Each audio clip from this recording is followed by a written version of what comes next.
Hey everybody, and welcome to D4, where I, Dustin, And I, Devin, co-DM a 5th edition game of Dungeons and Dragons. Dun, dun, dun. Happy Valentine's Day to all of our viewers and fans. We are so happy that you're spending this time of love with us. And if you want to show us some extra love, go over to Die Hard Dice and help support the show by getting yourself the gift of dice with our 10% off code D4FEB. Yes. In continuation of celebrating Black History Month, we encourage you all to look into some of the inspiring Black people of history that have contributed to the science fiction and fantasy genre we all love. This week, we are highlighting Octavia E. Butler, a woman who helped plant the seeds for other Black authors to flourish by demanding a spot of her own with the captivating and enthralling, viscerally real feeling fantasy and science fiction stories. We encourage you to check out her works and remember to support Black creators beyond the month of February. Tonight, we will be joined by special guest Ray Berry, returning as the lovable halfling diviner Petunia Potts. And because what is a Valentine's Day episode without the cutest duo ever, Petunia and Dr. Jones? But also, we have another guest announcement. Next week, we will be joined by the voice actor Jeffrey N. Baker, who you may remember played Kevin the Kobold in Patrick Logan's Kobolds in the Hobold. And for those deep dive fans, Frederick in our very first D4 Extra Life pirate game. Yep. But let's hear from our sponsors. Hey, #Beyond Players Bundle. We're doing it again. Just a quick reminder. We're giving away a lot of these actually over the coming days. Just to give you a reminder, the Players Bundle includes the Player's Handbook, Xanathar's Guide to Everything, Sword Course Adventurer's Guide, and Tasha's Cauldron of Everything. Helps you build a player, everything like that. #Beyond right now to win your own, or go to the dndbeyond.com, the marketplace, to pick one up. So in celebration, I've decided I'm going to make a new subclass for every time we give away. So I'm going to introduce you, and I'll upload this in the Chihuahua subclass to the D&D Beyond custom maker over the next couple of weeks. But I want to introduce the Bardic Karen subclass. So if you choose to approach the role of the Karen in the Bardic subclass, at level 3, you get me your manager, which is an enemy makes an insight check against your intimidation. On failure, the target must bring their immediate superior to you to apologize immediately. At level 7, you get exploratory wine party when drinking wine with at least 3 other Karens. So you must get a flock of Karens together to make this class really sing. You can gain proficiency on a skill you don't have proficiency with as you're getting an amazing journey of finding yourself. At a level 11, you get I'm So Proud of Them. You gain 2 children named Samantha and Kyle, who will be proficient in whatever skills you want them to be in, but will resent you as they get older and never really enjoy it. And at level 17, you get This Is So Unfair. You can change the very fabric of the universe when your wine meter reaches full. Okay, so always keep some on hand.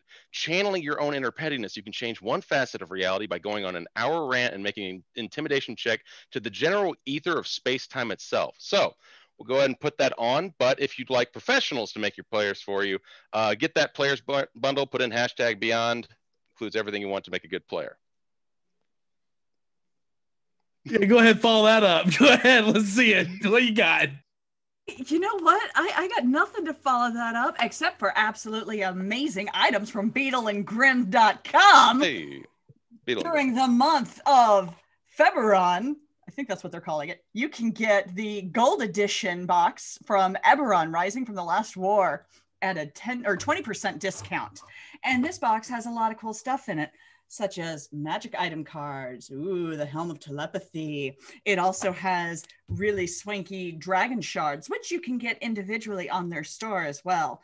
And these are really cool little resin pieces that come with a little hull, and you can put them on necklaces, and you can give these to your PCs. They have different powers associated with them, and I'm probably going to mispronounce this.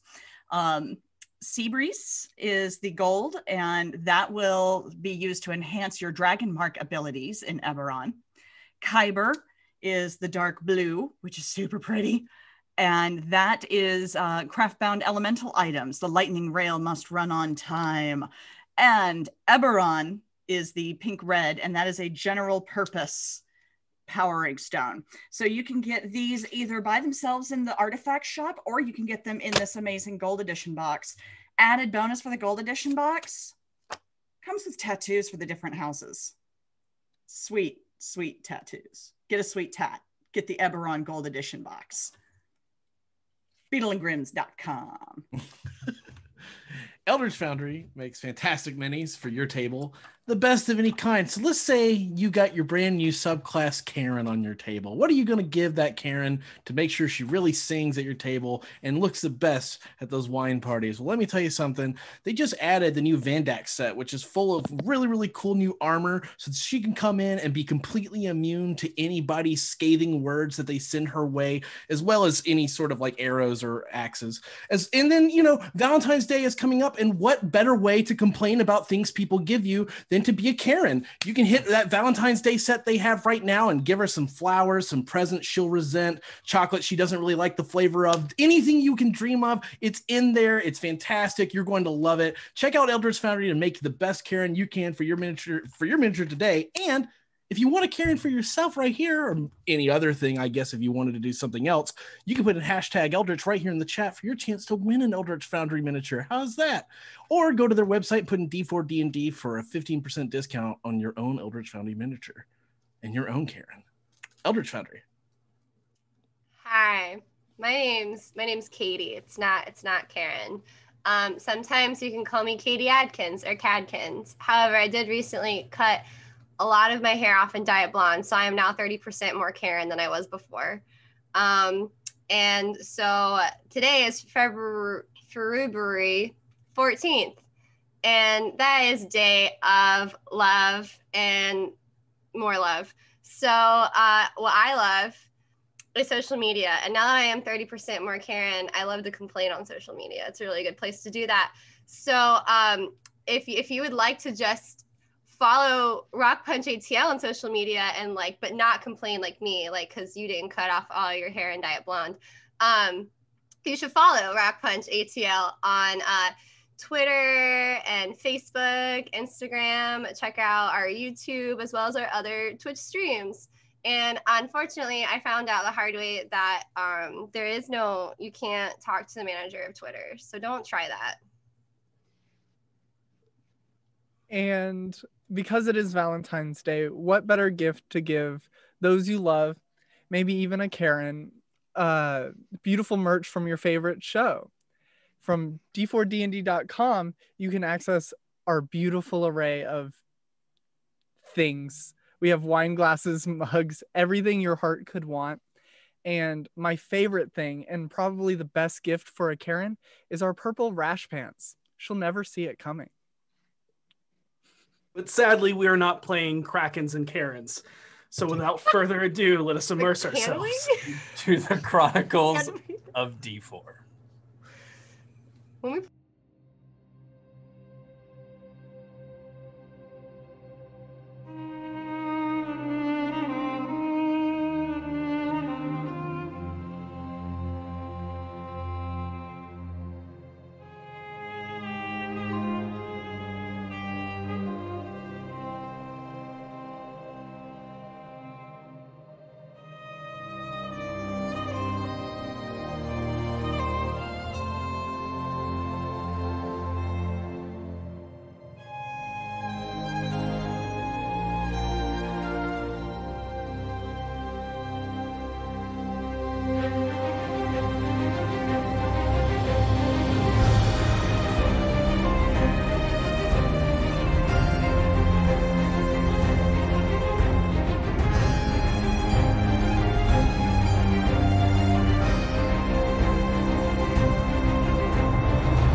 I got You it. can do all of it.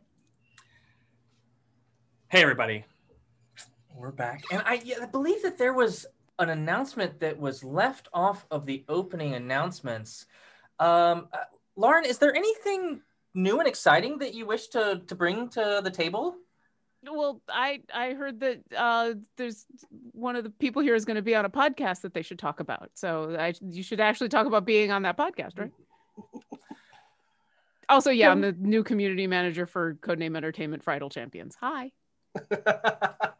Yay! But yes, Cadkins, you're also going to be guest on a podcast? Yeah.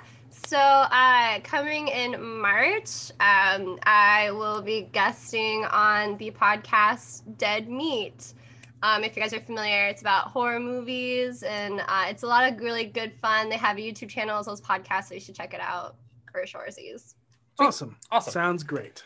So, last time on Double Dragonborn Dueling a Dragon, Orkira reached out to hear from Avron with Ascending, but was met with silence, but instead found a soothing warmth from the Phoenix, letting her know that she was where she needed to be. With the party gathered and Voss's letters left out, he and Vinley head out to Mama Uwe's to collect the last key to open the vault door.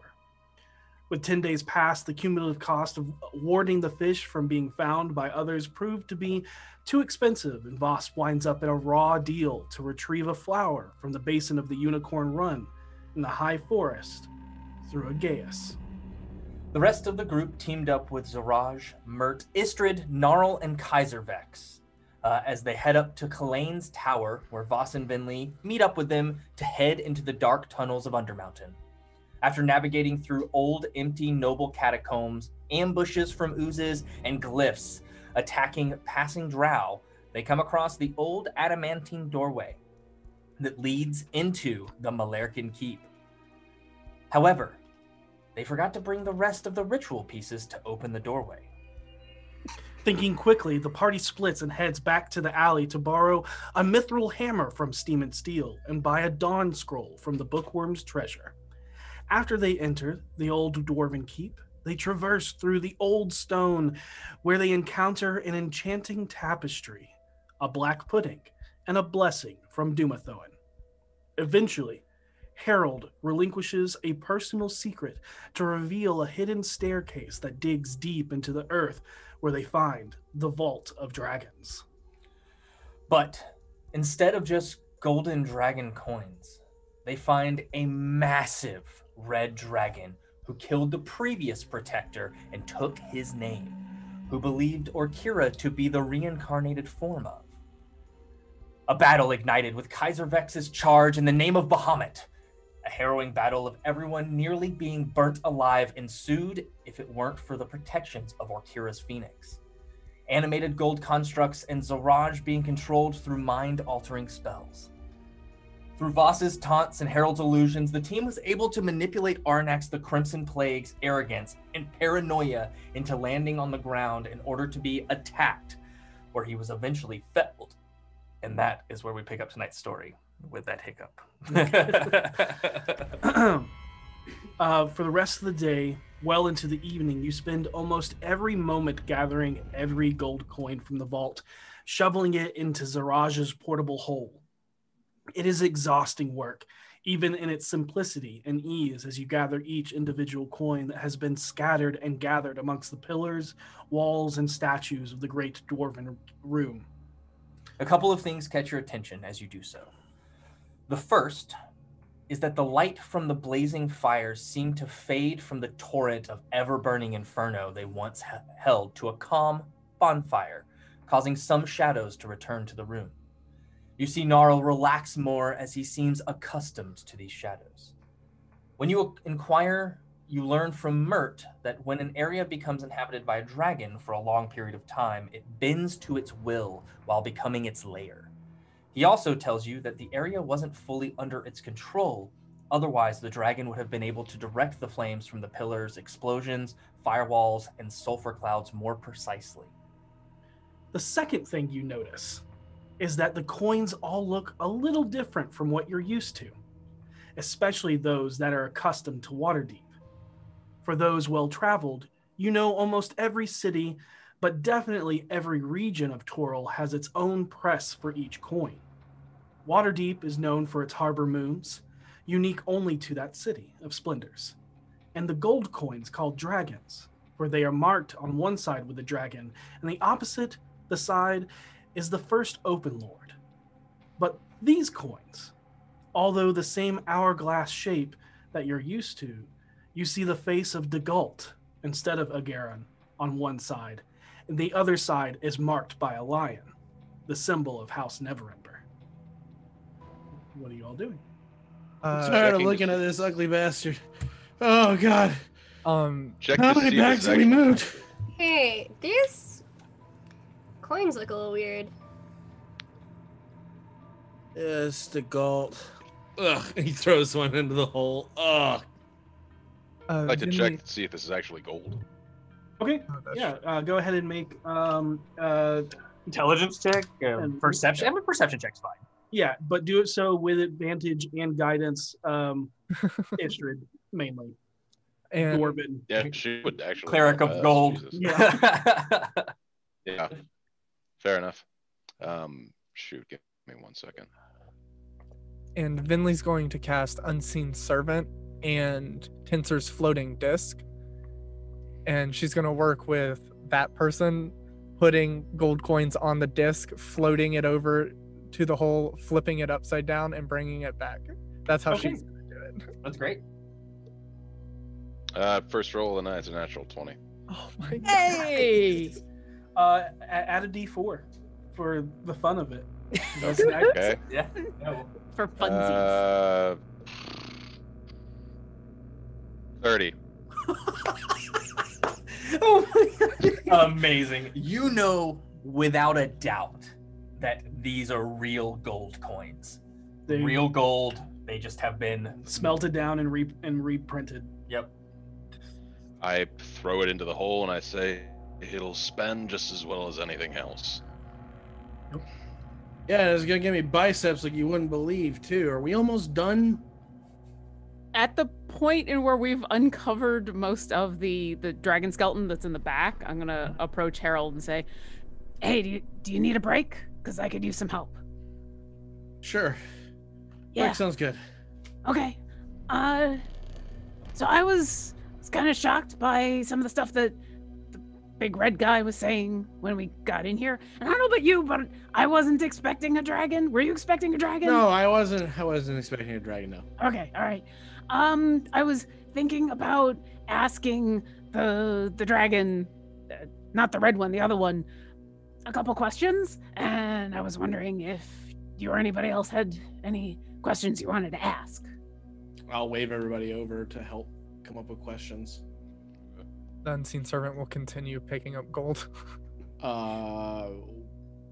Yeah, I mean, I'm gonna lead with a, like, how'd you get here, and hope the dragon will just tell us the whole backstory. But besides that, and asking, I don't know about you, but I feel a little bad about what might have happened. So I was gonna find out if they had any questions about what they want done with their remains. But I've got 3 other questions I can ask. Does anybody have any questions?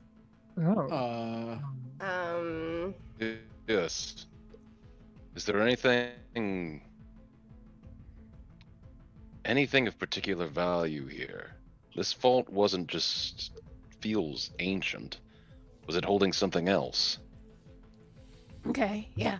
I'd like to know exactly what was here, or if it was just the gold, or if some other treasures remain. Okay. Maybe we should keep the other questions open in case he or she says something that we're like, whoa, okay, well, this begs the question of this. Yeah, Fair that's enough. probably a good idea. Yeah. Okay. And then if we get to those questions and we don't have any extra ones, now we can scramble around and be like, do you like potato salad? I'm big on it. Yeah, I mean, I like potato salad too. Yeah, but it's pretty great. yeah, I Maybe we haven't can had. convince Seisha to make potato salad if they do. Oh, do you make a good potato salad? I don't know, Seisha, is there something in your throat? I can't hear you. That Biblio has a recipe for potato salad made with like a basilisk or something. Okay, cool. So who wants to go hunt down a basilisk first before we can find out this dragon likes potato salad? Well, we know where one is. Anyway, Oh, that's true, we do. What? Who's One in? basilisk at a time. Yeah. Okay. Let's. I mean, I've got your back. Whatever you want to do, let's do it. Having my back would be good because this bothers me every time I do it. So yeah, if you could just be. Wait, be what are you nearby. doing? Are you doing a seance? No, I'm gonna. There's a spell I can do called Speak with Dead, where you can talk with a corpse. You don't actually talk with the spirit. So the dragon's only gonna know what the dragon knew while the dragon was alive, because it's not really the spirit of the So dragon. no It's just- questions about Dragon Afterlife. No, Okay. no, Okay. that's I was not. a little curious, honestly. So Yeah, I'll just keep that one to myself. I mean, you can ask, but all it's gonna know is the stuff it knew when it was alive. So, Okay. all right. And Rakira's gonna walk on over and sit down in front of the head of this skeleton. You said the jaw was still intact, correct? It is. Yeah, the full head. You can see the bits of what little bit of bone are left over from the fin that goes down the back of it, but all other aspects of it are completely gone, other than just the aged bone. Okay. So yeah, she will sit down in front of it and pull out her book and spends about a minute obviously psyching herself up to do this, like looking incredibly nervous. And then eventually she just kind of goes, okay. And casts it. And you see a little bit of a glow kind of cast over the head of this skeleton, and she will look into its vacant eyes when she's sure that the spell has taken hold and hyperventilate a couple times, and then Harold will put his hand on her shoulder. Yeah, you actually watch as that glow actually kind of goes into the sockets. You actually watch as the empty sockets actually flicker, and you see these golden yellow emotes of eyes kind of come on as you all kind of watch the head tilt up ever so slightly and kind of lift and look up right at Orkira.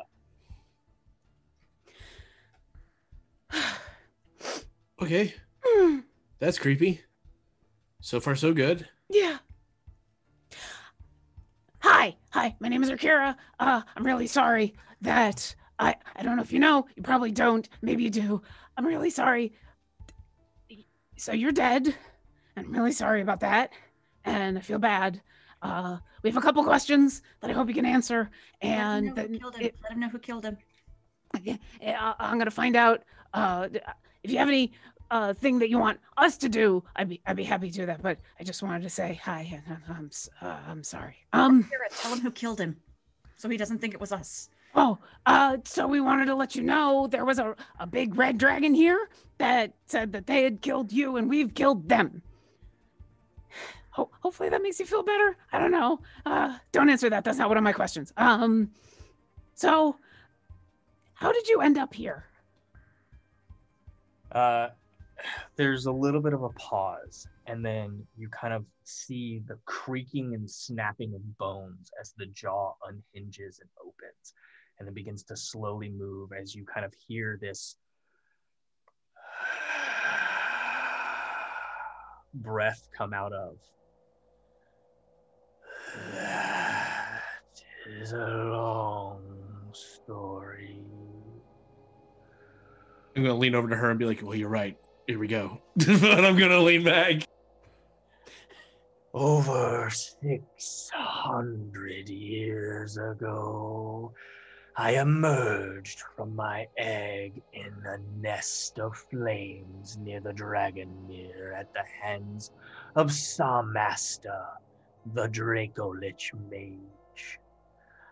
I was rescued from him not long after by Elminster Armar the Harper, who eventually brought me to Waterdeep.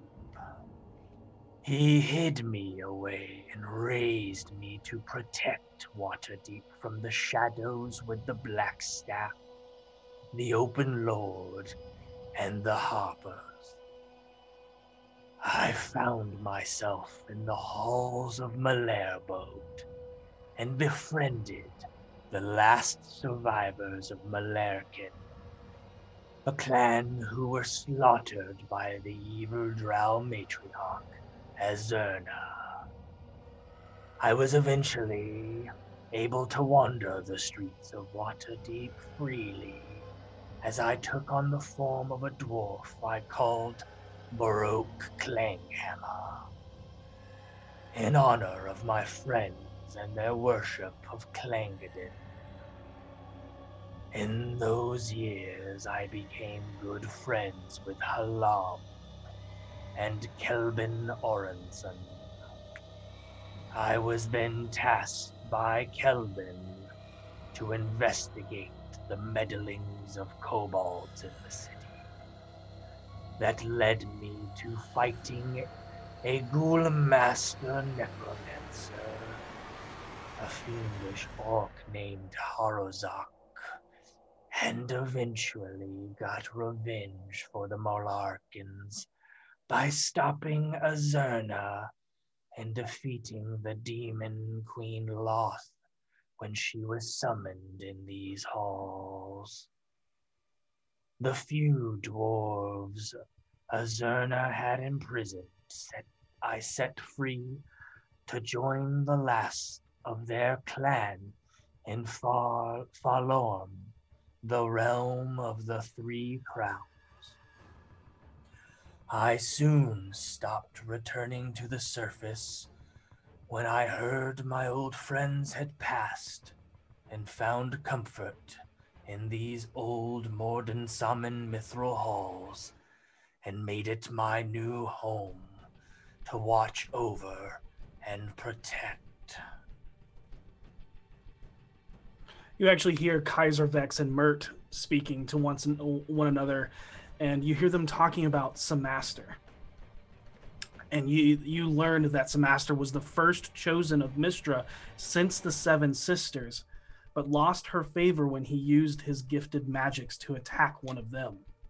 However, he is most known for being the mage who unlocked the weave to create Dracoliches. A long time ago. A lot of these names are completely lost on Orkira, who has not spent a lot of time on the Sword Coast, but she's going to notice a lot of other people, especially her friends, especially maybe Finley, reacting to those names and assume that they know what's going on. So she'll hold on to her questions. Okay, thanks. That was a lot. That was a lot of story. So we came here because we were told there was a bunch of gold here that we were gonna recover, and we weren't expecting any dragons. Nonetheless, you and the red one. So, is there anything else here we should know about?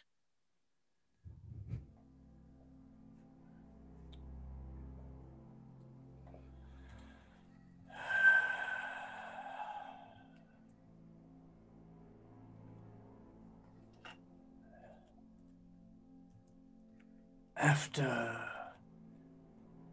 many years, I was discovered by the new Open Lord, Dagalt Neverember. He tried to enthrall me with Argeron's dragon staff, but his command over it was too weak. He wanted me to help ensure his plans for the new unified Sword Coast under one leader. He planned to buy most with his money, and any that did not bow would answer to me. I refused. And that was the last I heard of him until he returned by summoning Tharin Follux, the Crimson Plague. Dagalt had traded the dragon staff as well as promises of power and riches for the Red Dragon's allegiance. And with the dragon staff, Tharin Follux was too powerful and ended in my ruin. These halls were empty, save for the memories of my friends. That which lies before you is not mine, but Never Ember's, and I care not what happens to it. Oh, The remains. Remains, what does he want done? yeah. So you said you didn't care about what happens to the stuff, but is there anything you'd like us to do with your remains? I think we could probably do anything you need. Get him to Vajra, who can get him to Elminster. I am already with Bahamut. What happens to my bones is of no consequence to me, as long as they are not used in dark rituals or for vile intentions. I can make sure that doesn't happen. Absolutely. Yeah. I'll look around. I got 2 more questions. Anything else? Do you want me to ask about the mayonnaise and the egg salad sandwiches and stuff? No. Ask him if he's. That was Ask him if potato he's salad, ever- but we're good. Ask him if he's ever heard the name the Harbinger before. Okay. All right. Do you recognize the name or know of someone named the Harbinger?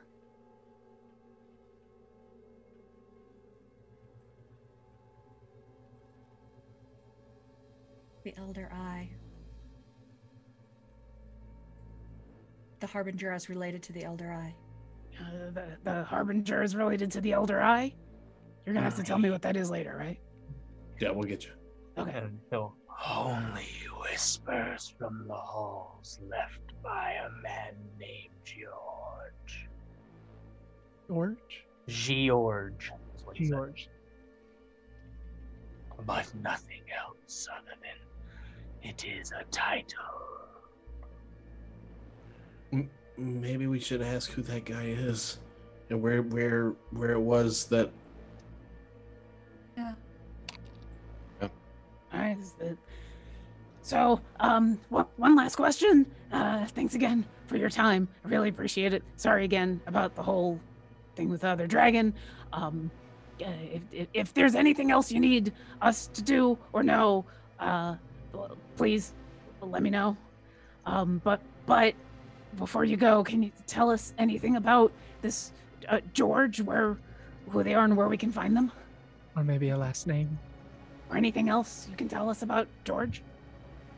Because if he's dead, I can summon him.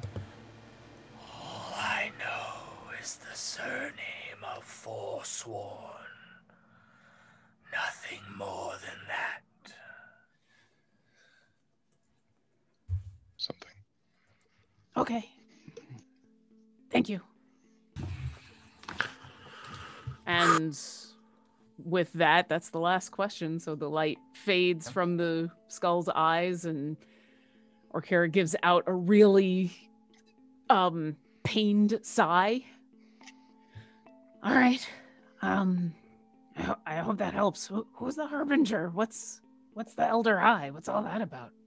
I'll tell you back when we're in the common room. Yeah, that's a lot of explanation. You're gonna want to sit down. Okay. Yeah. Having spent time with Fala, do I know of anything that would have dragon bone as a base or use? I would imagine most of them would probably be dark rituals, just like Dragon said, Dragon right? blood would be used in potions. Well, Or let's- weapons. You can make weapons out of dragon Yeah. blood. As far as an alchemical thing, I'm sure there is something, maybe a potion of fire breath or something along those lines, like a potion of breath weapon. But yeah, probably like could be along those lines. Okay. But as far I as took out a. no, go ahead. Good. If no one I objects, take out a small. Uh, Good. if no one objects, I'd like to remove the teeth from the red dragon and sell those to make weapons. You actually hear Istrid go, there's a whole lot more we can do with a whole lot more of that dragon than just the teeth theory. Oh, and I know. if we be doing anything, you're going to be splitting it even between everybody here. Of course. No need to get greedy. No, And of she course just kind of not. smiles. She doesn't say it like in a snarky way. It's just a, No, I mean, all the gold we got here is going to the city, so I figured we could take parts of the dragon to sell and then split it between everybody so that we come out ahead. I don't want to be a part of that. No thanks. No offense meant to anybody who wants to make money on the dragon. He paid Not his the gold price. dragon, the red dragon. No, that's what I'm saying. He paid his price. He's dead. We've taken everything from him. Right. I'm down. And his I'm down to carve this thing up, but I want one of the teeth for myself. Okay, of course. Well, More power to the rest of you. yeah, you go do whatever you need to do with the red. And Orkira's gonna clap her hands together and cast Produce Flame and say, I'm gonna make sure that the last wishes of this one is honored. And she'll spend however long she needs and burning this dragon to ash, the gold one. Vinley will assist her by breaking down the bones into smaller pieces so that she can turn them to ash faster, or like grinding them up. I would like to do the same, but I would like to keep the grinding bone if I can. Okay. Okay. Like just in case. I Say think she's field dressing a dragon. Okay. Yeah, Yeah, I wanted Harold's to. Those are cool. Harold's gonna move off to the side. Like I said, he does not seem super comfortable with what's happening to the dragon. Harold, do you want to be a vulture? Come be vultures with us. I had a conversation with that thing. Well, no, they're going after the red one. I'm cremating the gold Oh, one, I right? understand. I understand Okay. the difference. It's what's happening to the red one that's making him uncomfortable. Okay, all right. Okay, so you are breaking up the gold dragon's bones and setting them aflame. I will remind you there are 6 giant braziers of bonfires that seem to be tied to the Morden Salmon. If you want to use that fire instead of sitting there for hours. yes, and it's a gold dragon, so its bones are somewhat resistant to the flames. So it definitely you're like Yeah, should've yeah. taken by now. I would also like to save some of the like ash or grinding Okay. in like a small jar. And Okay. I don't think Elminster is going to be too happy about his baby dying. Okay. So you two are doing that. Everybody else is harvesting. We'll get to you in a second. Mert comes up to you, Harold. He goes, "Why are you so squeamish?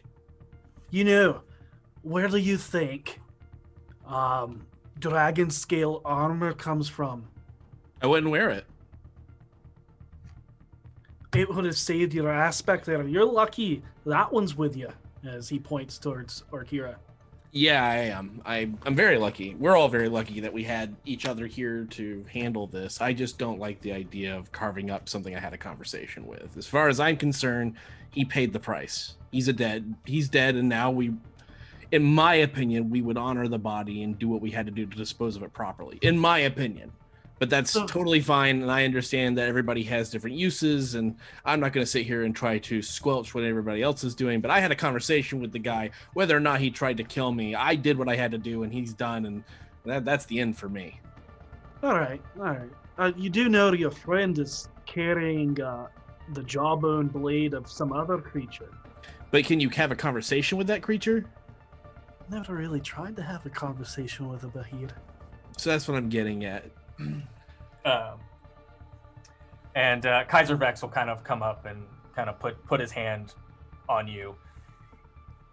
He is a foul beast of Tiamat. Yeah, I know. I understand. I just understand your trepidations. But no, he would not think twice to grind you up. I guess that's the difference between us then. And he smiles. Yes, yes. Aha! He slaps you on the back. You're a good man. Thanks. Thanks for protecting the weak. Right here. Okay, so we actually have a couple of things that Gnarl and Istrid and everybody's kind of telling you other things that can be done. So for the extraction of teeth, someone... Yep, we will need a survival check. Okay. So whoever is harvesting wants to roll that, you're more than welcome to do so. You will have advantage and a d4 on the roll. Yeah, but one person. No. One person? Gotcha. That would say sure. All right. Oh, that's much better. So with guidance as well, Mm-hmm. it's going to be 22 plus 3, so 25. Okay. Got that. The next one is the extraction of scales. You want to roll that one, Logan? I can if you want to handle this yourself. I can. I mean, it's up to you. You said Well, I think it's Well, do it. fair if multiple people do Yeah. multiple things. So Yeah. while she's extracting enough. the teeth, you're doing the scales. 15. That's with advantage and d4. Yep. Okay. All right. The next one is meat. All right, with advantage and I'll go. that's Finley, are you getting in on this action too? plus I'm assisting in I am. the 19. body. 19 for me. Yeah. Okay. If Okay, y'all and ask then, me for my surgical expertise, I would certainly help. Anastasia's like carving the meat off. She's like, Biblio's gonna have the best recipe for this. and then V, you said you wanted to help, so you can do the bones. Okay. That's what I wanted to do anyways. What am I rolling? Survival. Survival. With advantage and a d4 added onto it as well. All right. We will advantage. Wow. Okay.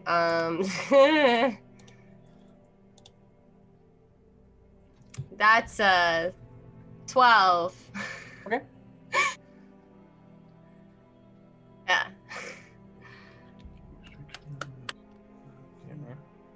Yeah, I rolled a 1 and an 8. Right. Jeez. It happens. Cute. I used to handle slaughtering the animals back home. I'm used I to think bones are cool. I do too, V. All right. You get.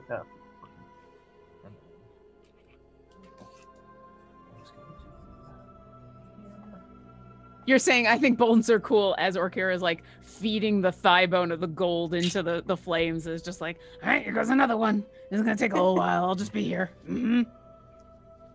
And I thought I was fire resistant. In you go. Come on, come on. Isn't that kind of dragon's thing to be fire resistant? Some of us, some dragons, some dragonborn. All right. Depends. So, you are able to extract 15 teeth. Nice. 14 scales. There wasn't enough in like sections that weren't damaged to get a really good full hide. Okay. So you were able to get a good selection of scales. And that's also like while you're trying to carve it off, there were some mistakes, and you were only able to get 14 usable for any other types of enchantments added to them. Like that good enough. 39 pounds of red dragon meat. Yeah. Okay. And then 2 usable bones. And a partridge in The rest in a were- red dragon stomach. Yeah, Wait. the rest were either shattered or destroyed during the fight, or damaged and not really usable for any. Or while you were harvesting Or it, while you were harvesting other things here and there. you're able to clean and field dress 2 large bones. I asked for one of the teeth as a personal trophy. Of course. Sasha gives it to you. Cool. Okay. As we start approaching completion of that, we're all kind of meandering around. I'd like to take whoever is free or available with me back up north and attempt to claim the mithril chain we came across. Oh, the chain outside? Yeah. Okay, we'll get to that when we get to that. Okay. But is there anything else that you're doing while in the keep? We got bones from both of those things. I guess I will look around the full area of the room in order to see if there's any hidden compartments, walls, anything like that we didn't find or pick up, or if there's anything else to this room aside from being a vault. I can help you with that too. Like if I'm done cremating the remains of the gold, I can at least fly up, give you a bird's eye view, and then also. We'll take that. Yeah, wasn't there a place where the red was like perched to get out of the way, or was it just flying in the air? Like there may be something up above. So I think it was flying. It's a good point, though. So I'll take the help. I will definitely help. We're scavenging. We are Team Vulture right now, and we are going to pick the carcass clean and then suck the marrow from the bones, as is our way.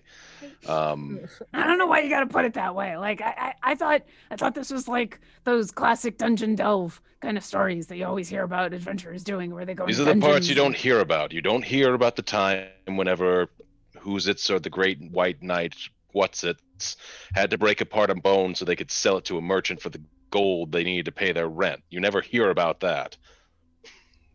No, I haven't had much rent, so it's just like it just doesn't make for a good song, I feel like, right, Harold? Sure. So Voss, you head out and start like looking at the mithril chains or the mithril in the area. And searching for hidden passages in here first.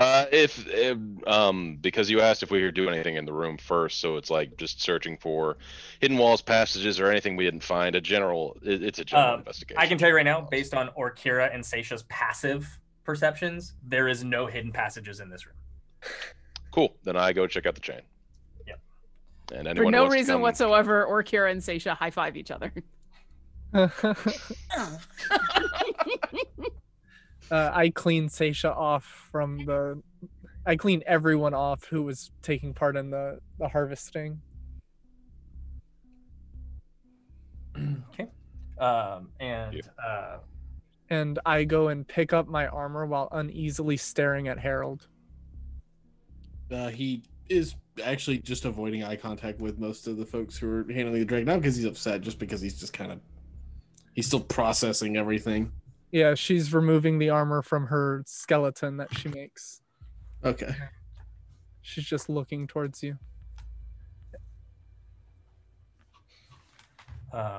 Sorry, is there something you needed? No. I was just making sure you were okay. I'm alright. It's just weird. Not for me, but I understand it. The business or whatever. Whatever makes people feel better. Yes, harvesting corpses makes most people uncomfortable. If it didn't make you uncomfortable, you'd be the weird one.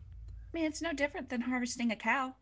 Cows can't have a conversation or opinions or... Well, they can with druids. Not like that guy could. What about can bring them back. Or Dumbo? They could all have conversations before I killed them and reanimated them. Yeah, but I didn't... I feel like if you can bring them back from the dead, then you probably shouldn't take their organs. But I'm with Harold on this one, so I just kept myself busy. Well, this is happening. You hear Voss in the background shout with the rest of the group. Can we use the eyes for anything?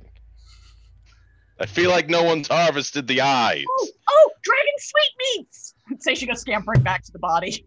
Well, as fantastic as this conversation has been, I think I'm going to go wait outside.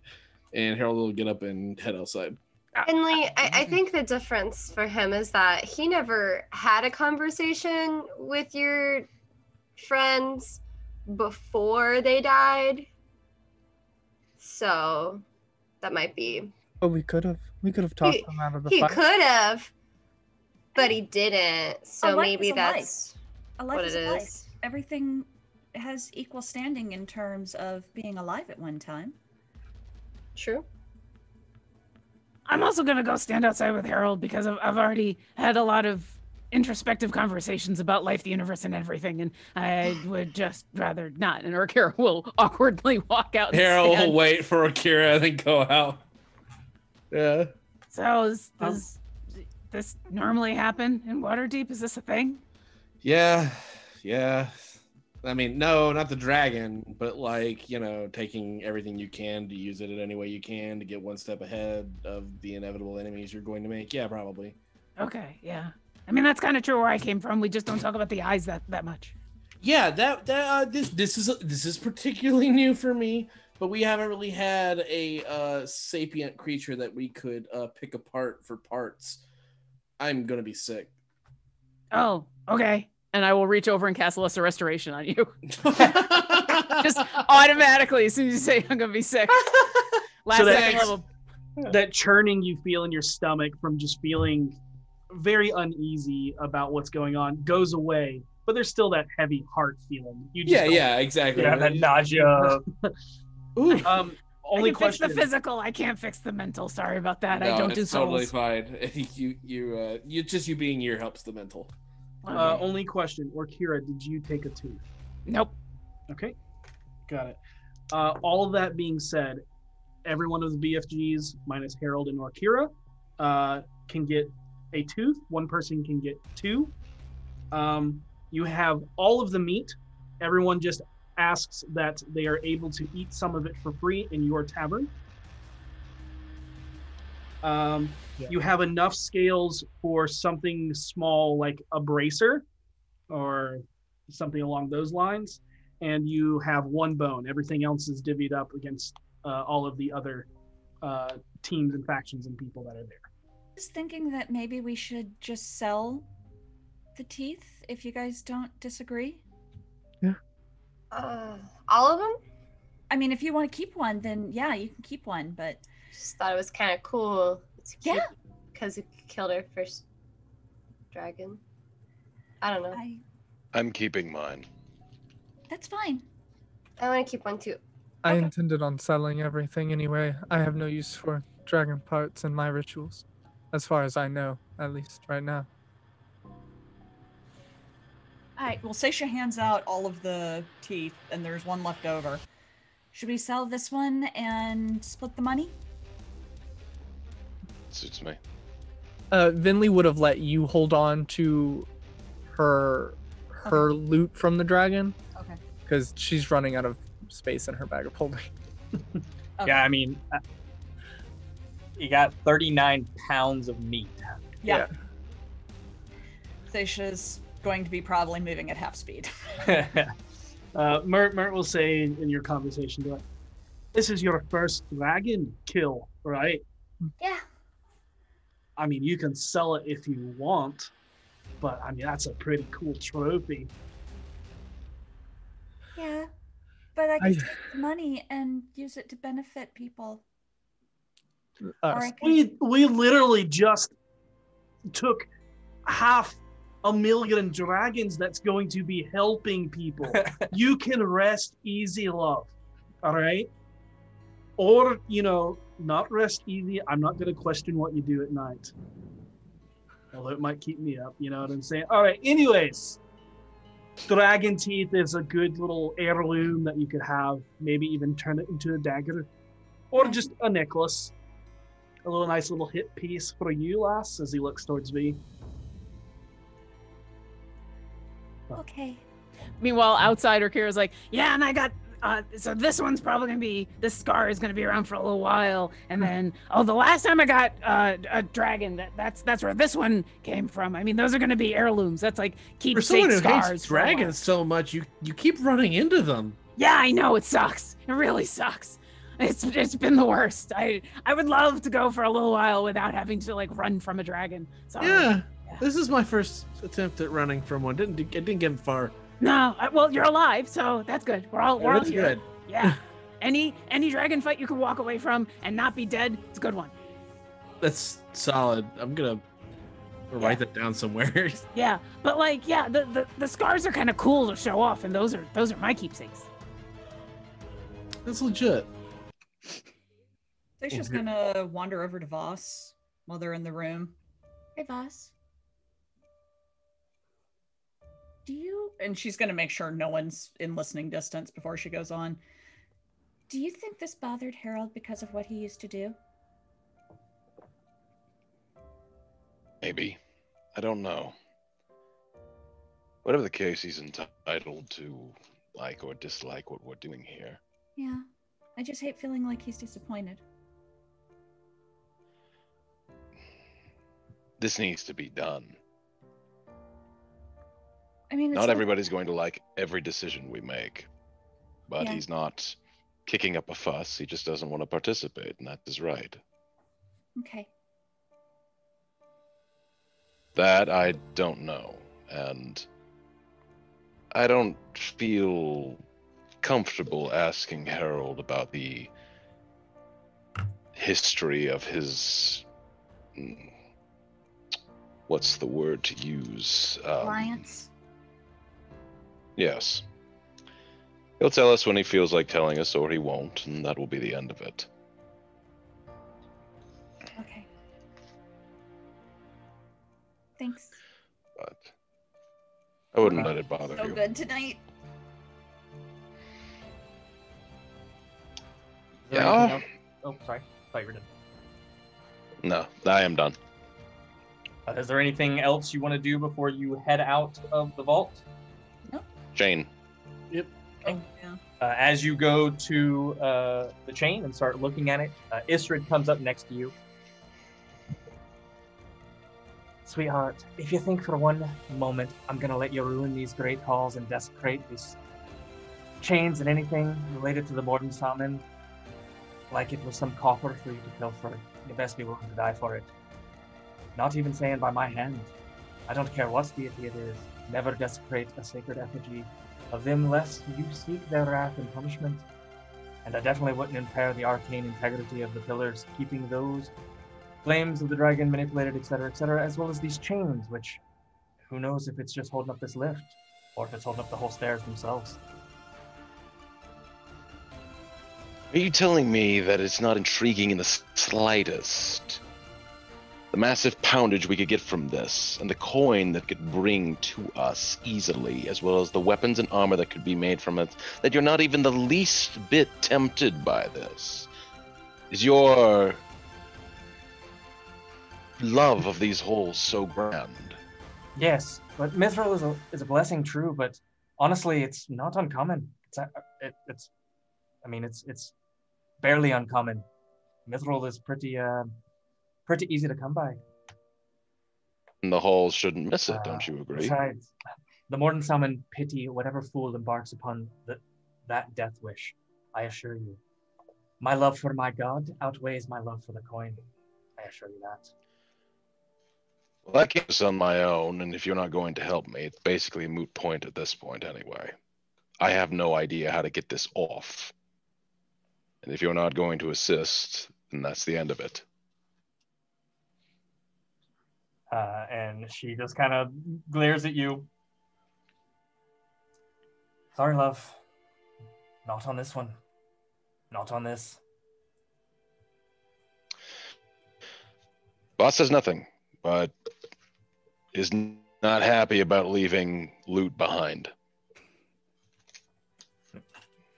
And as she kind of walks off, if you want to come back and bury yourself down here, that's on you. She starts walking up and out. Okay. I won't leave yet. I will continue to look at this place, seeing it as nothing more than a giant bag of potential loot. All right. If I can't get it off, then I'm not going to try. You don't have the tools with you right now. I'm just going to let you know that. We're not saying it's not possible in the future, but with your strength being what it is and the not having metalworking tools on person, it's really a moot point to try and roll it, honestly. Fair enough. All right.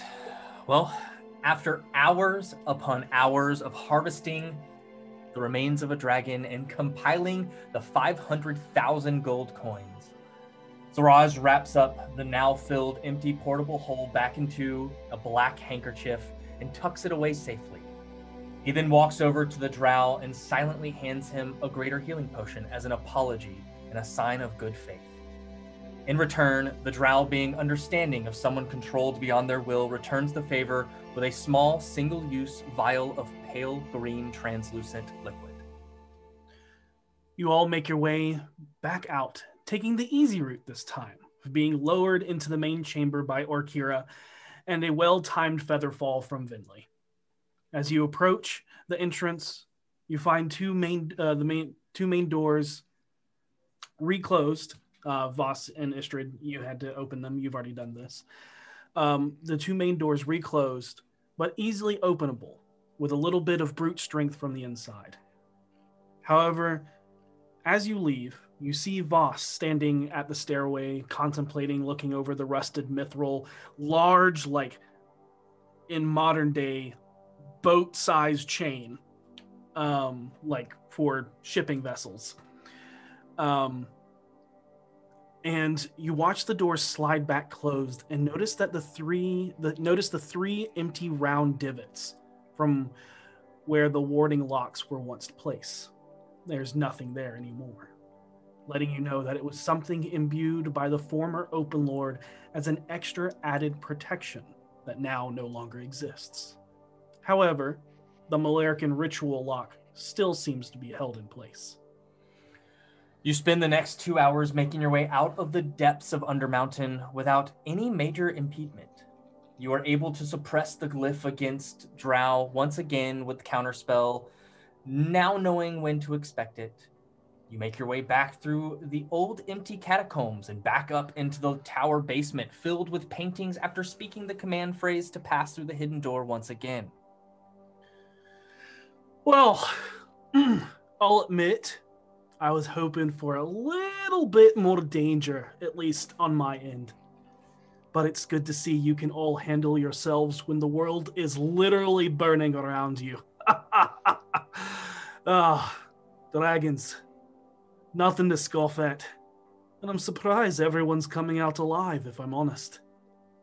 That being said, I think we agreed to the raiders moving the money into the city with the Open Lord, but I'll be taking the dragon staff to make sure it's safely delivered to either Vajra, Laurel, or Elminster, whoever deems worthy of holding it. I'm surprised you moved so lively for a walrus, but hey, we will make sure the city gets the money and our plans are seeded into this city's future. I am full of surprises, lass. How do you think I got so big? Well, unless there's anything else you lot need from me, I think Kaiser Vex here and I will make our way off to deliver this particular item. As he looks expectantly, kind of, if there's anything you guys want to say before Mert leaves. Good job. I go up. Yeah. I go up to him. I shake his hand. I shake Kaiser Vex's hand as well. What time is it? For you, it is late. Yeah, you know that it is right around midnight. And I go up to Mert. I thank them both and I say, be where I can find you tomorrow, please. How's your place? Suits me. It'll be a short conversation. What time? The morning, as soon as possible. Oh, all right. Another early day it is. I wouldn't ask you if it wasn't important. And he nods, and with a flick of the wrist, you watch as the dragon staff instantly vanishes. However, Seisha and Orkira, you notice a new stamp design on his leather bracer matching the design of the dragon staff. I walk back to the arcane talented members of the party and kind of side eye him and say, "What did you just do?" Can I roll an Arcana check? Yes, you can. He turned his staff into a bracer. That was kind of cool. Well, into a mark on his bracer. Yeah. 17. Yeah, I mean they're items and such like that allow you to store items in an extra dimensional space. It's probably one of those. And I say that. It's probably just an extra dimensional pocket that he can create. Keep it safe from prying eyes. Bye, everybody. Everybody travel safe getting home. It was nice. Did a great fighting job, with you. everybody. Thank It'd be you a so shame much. to get mugged after being attacked by a dragon. Not when I have the might of Bahamut at my back. Oh, I wasn't talking about you, Kaiser Vex. No one's coming at you. I need to return his Until we meet hammer. again, Best Friends Guild. And he will. What hammer are you returning? Sorry, I know we were all in a thing, but I just remembered. I gotta return that hammer. But also, bye, Kaiser Vex. Take it in the morning. They're probably wave. asleep right now. Yeah, okay. And say she will go and give Kaiser Vex a hug.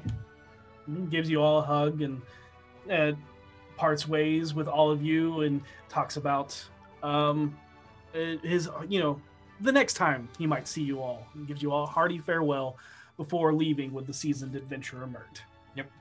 Bye. Sorry for interrupting. Isrid will speak up. Well, we'll take the coin back with us. We have a few options of moving money back into the city, with the main focus being on the field ward. We'll release larger amounts once the groundwork is put in, and there's confirmation that it isn't being embezzled by the nobles and guildmasters to line their pockets with. We'll have our friend, as he looks to Voss, keep an eye on it just to make sure. Aye. We'll begin working on that shortly. Thank you very much. You risk much to help us.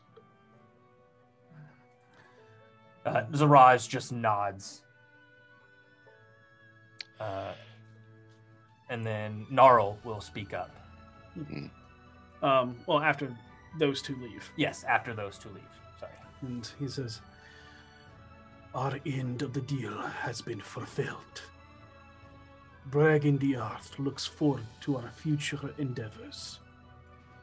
Remember your promises. I do not want to have to make you fear the shadows. Never ever.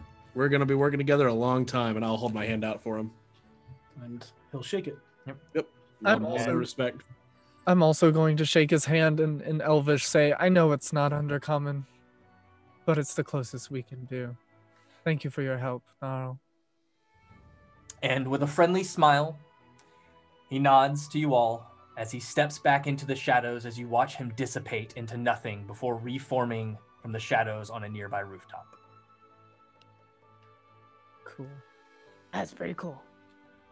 And you all emerged from Kalane's tower to a world swallowed in darkness, illuminated by the silvery blue glow, half-waning moon, with multiple burning street lamps that line the flat flagstone streets of the Seaward. Voss, like we said, you know it's close to midnight. You've all had a very long day, and either by carriage, by foot, or other means, you make your way back to the Spirits of Trollskull. And you can see the tavern is fairly quiet, save for a couple of your neighbors rounding out the night with a last call. And at the bar, looking flustered and worried, seemingly talking to air, is a familiar, stout little halfling sipping a cup of tea. Ray, would you please join us? Yay! Hello. Hey, Petunia. Oh, you're back! And she'll fumble with the tea. She'll spill it. She'll practically knock the chair over, scramble Whoa. over, trip over her shoelaces, and then fall into Harold's arms. Oh, whoa. Oh, you're okay. You're okay. I'm so glad you're okay. Yeah, You're we're all okay. right? Yeah, we're all okay. We're all okay. It's That done. was the dragon. Hi, Petunia. We killed a dragon. Yeah. He turns and he's like, Petunia, this is Orkira. Orkira, this is Petunia. Oh, Hi. oh, you're Akira. And you're Petunia. It's so nice to meet you. Harold told me so much about you. I've heard so much about you. Hopefully all good things. There's all good things about you. All good things. Yeah. No, And Harold- everybody's alive. Kind of like still holding her, and then like sets her down gently and kisses her on the forehead, and like then he like, does anybody else want a drink? Yes. I'm gonna go put this meat in the storeroom. Go for it. Easily doable. You lead down into the storage area underneath. That's a little chilled. It has hanging meat hooks in it already, where Javier keeps his fresh meat, and you can easily stick it on the hooks to keep it in the cooled section of the underground area. I stick it on there, and then I go to the kitchen. Is Javier there? He is, and he's cleaning up for the night, as midnight is typically when you guys close. Hey, Javier. Oh, yes, how can I help you? We're gonna have Red Dragon on the menu tomorrow. I've got some recipes.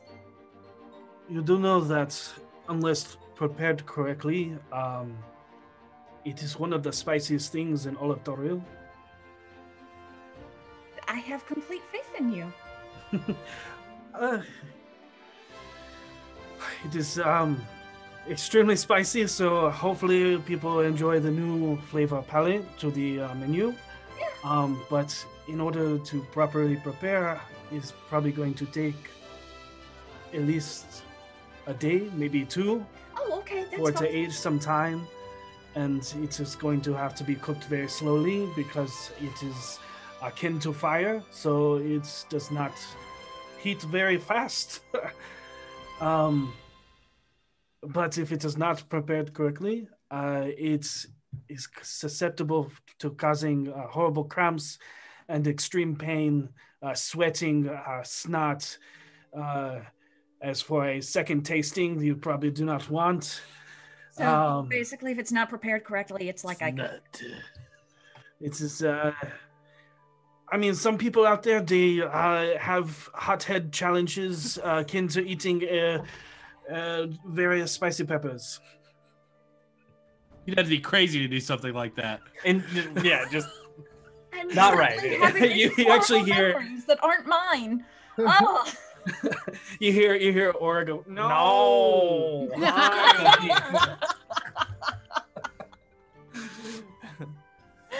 All right, well, it's down in the storeroom. We've got 39 pounds of it. Yes,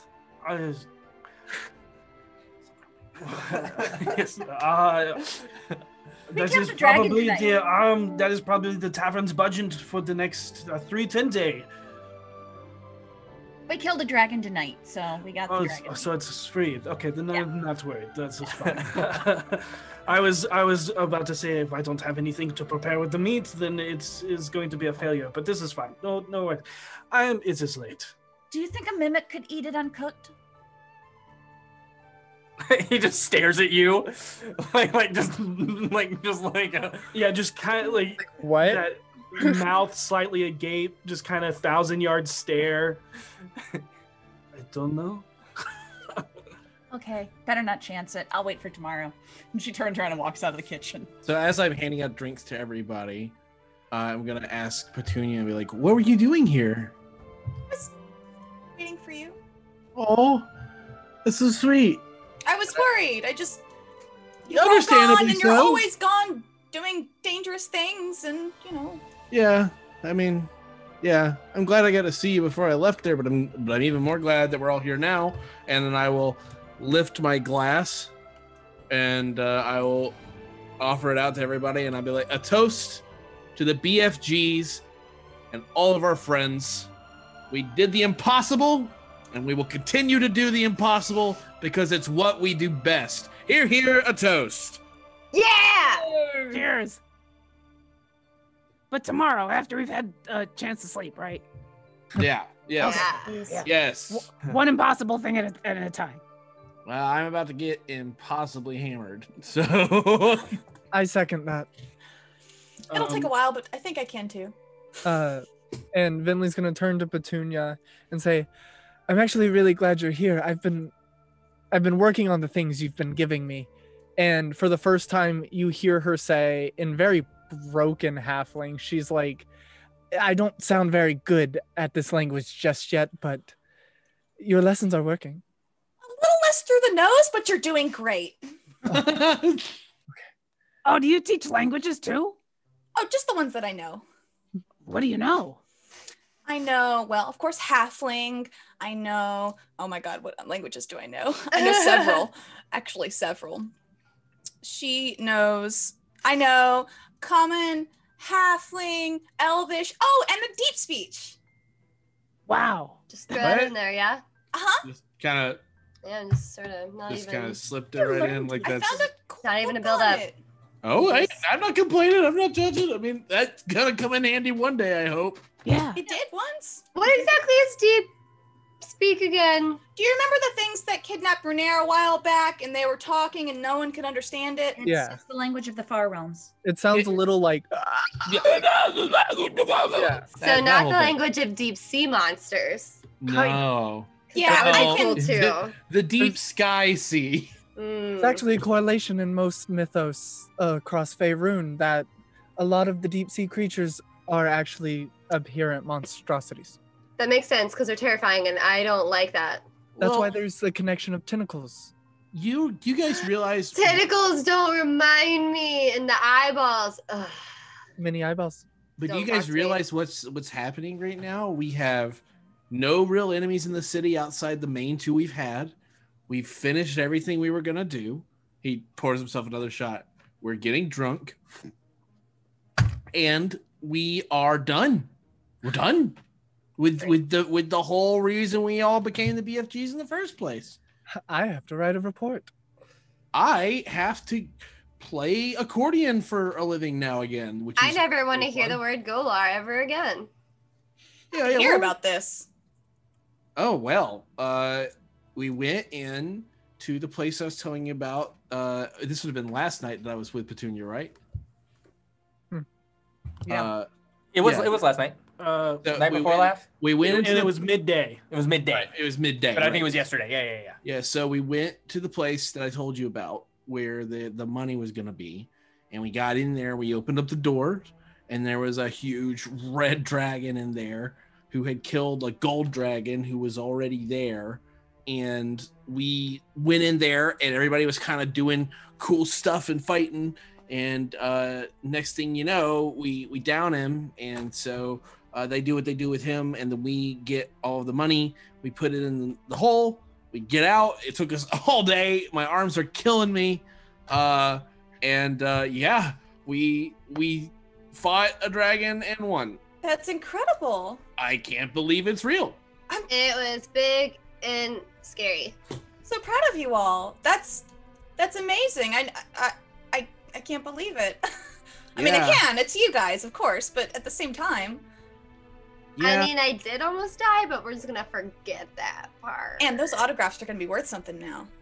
Hey, whoever sold my autograph, that's important. That's a special autograph just for you. I've signed many. Let me tell you, everywhere I go, they're always asking for them. Yeah. Anyway. Yeah. Petunia, I think your autograph will be worth something one day too. I agree. That's don't very think- sweet of you to say.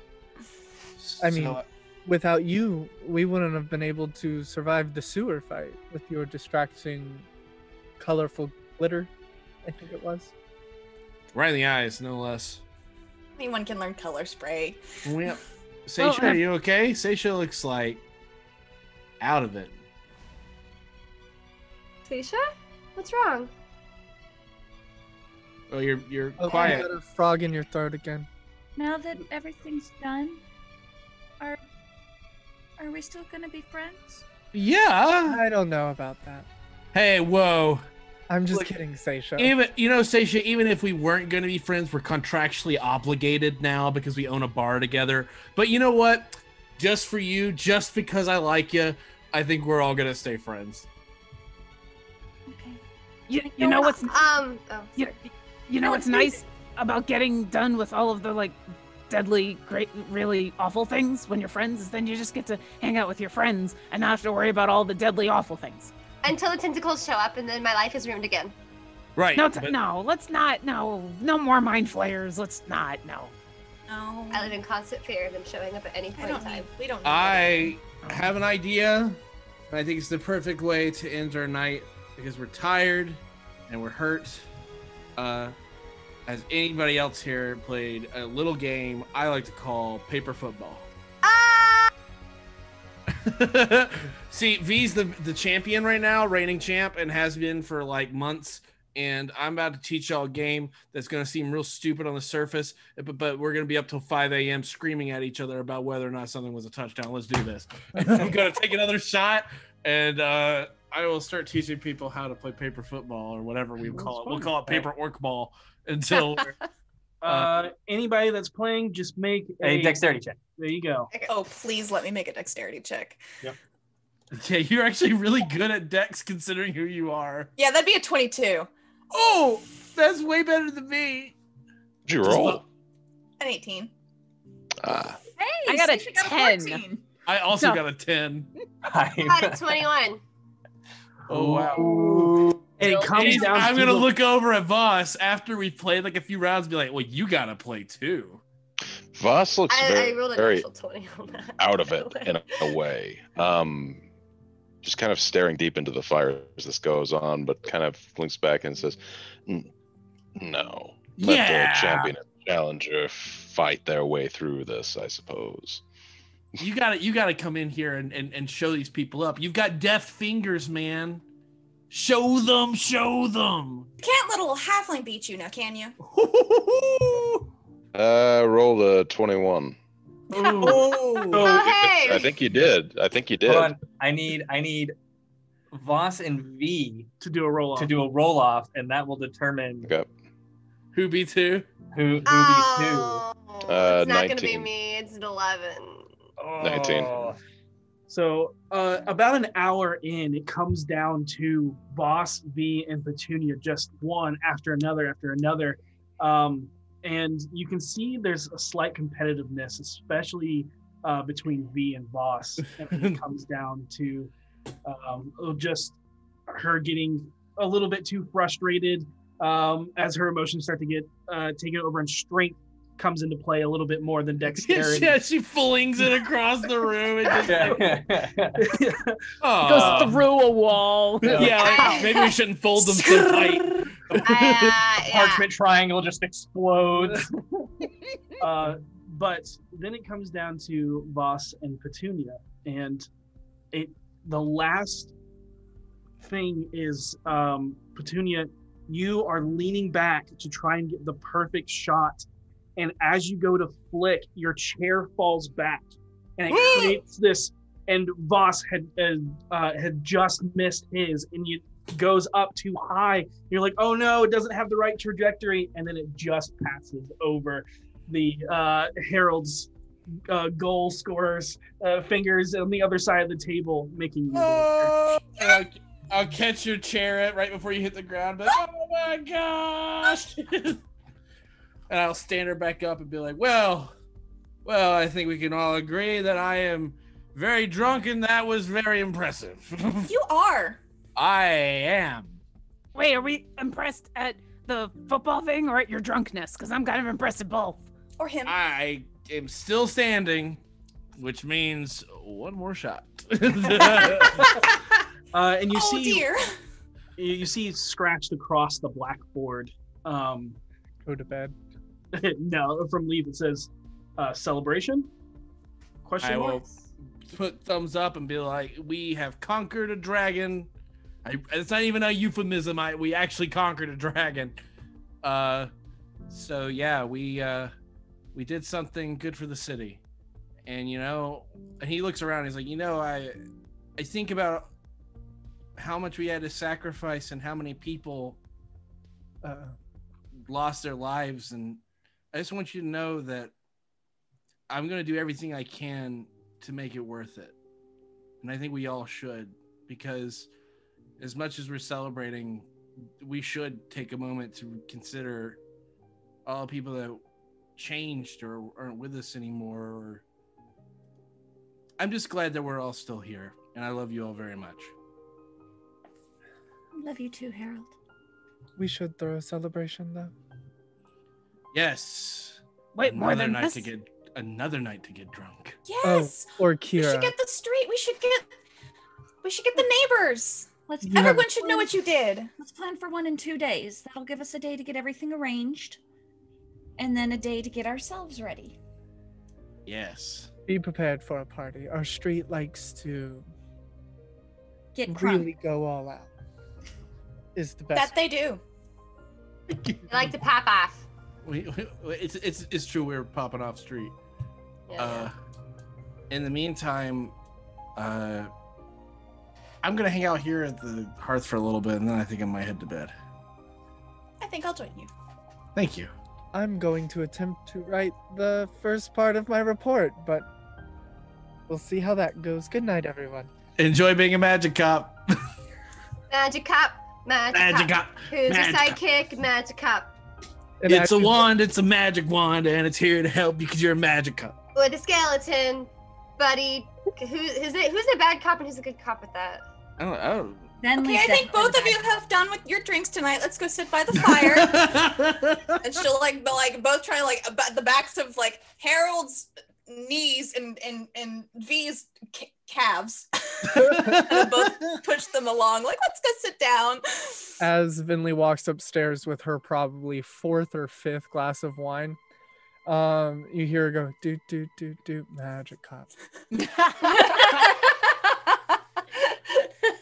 Or Kira will down her second flaming shot of whiskey and look over at Seisha and say, you want some help taking your armor off? I know sometimes when they get burned like that, the buckles can get stuck. That would be helpful. Thank Yeah, you. and then you can help with mine because it's so Yeah. hard to get back. Yeah, okay. I bet. I don't have wings normally to get in the way. Those things are. Yeah, there's. I mean, you'll say there's a whole bunch of extra straps. It's kind of a whole thing, but yeah. Well, yeah. I'll give you a hand. All right.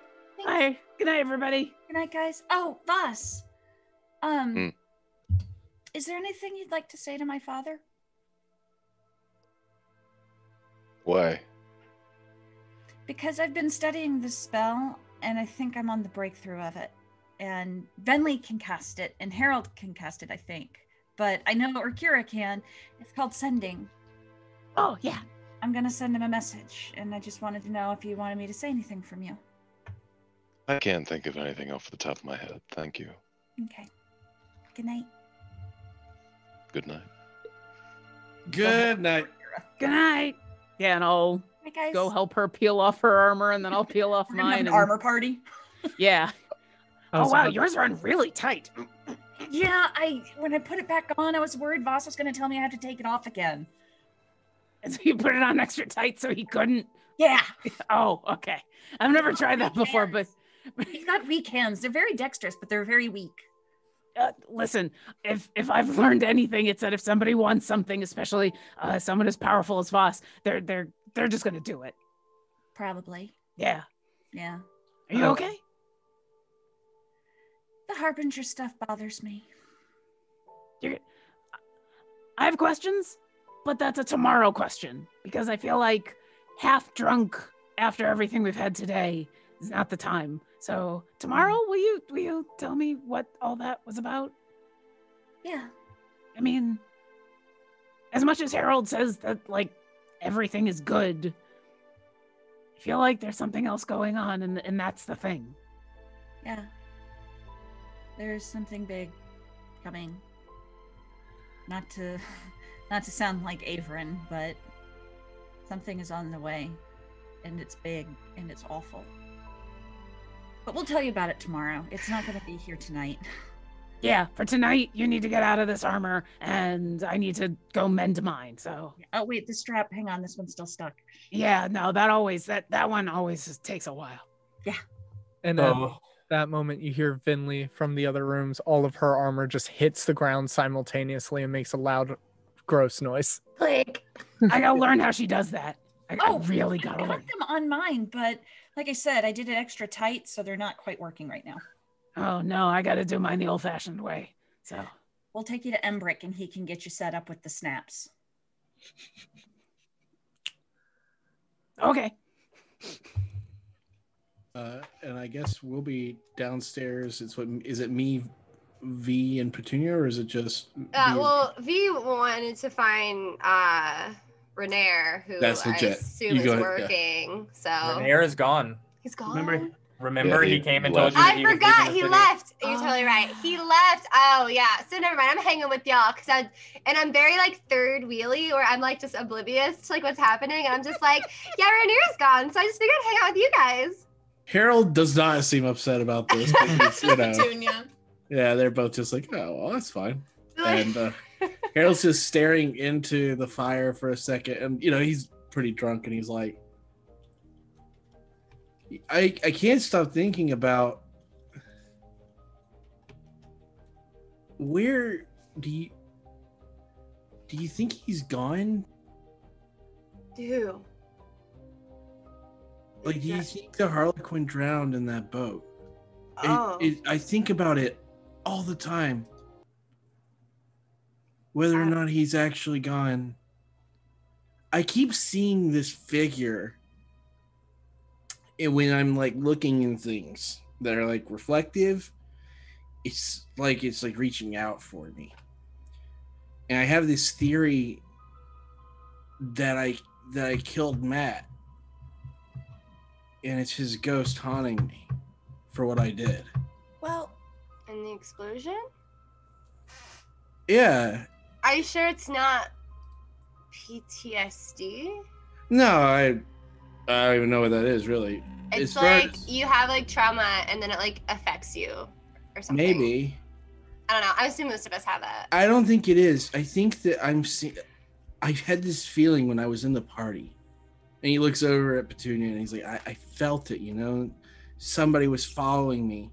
And then later on, I was looking at myself, and I can't remember what right now, but I was looking at myself and I saw this thing. It looked like a person. It was reaching up behind me. And I was wondering if maybe, we see so much weird shit.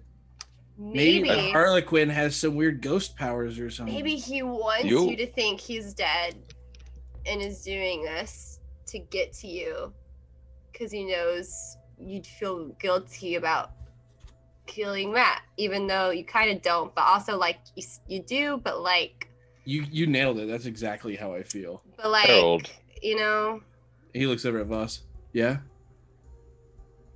It occurs to me. You're the only one who's ever seen the Harlequin, not Matt. But the Harlequin. with the mask and everything. What does he look like? He looks like Matt, but very cold. No. The Harlequin. Well, he's got an emotionless mask, sort of like matching mine, but there's no emotion on it. And he wears a lot of like dark maroons and dark blacks, or he did.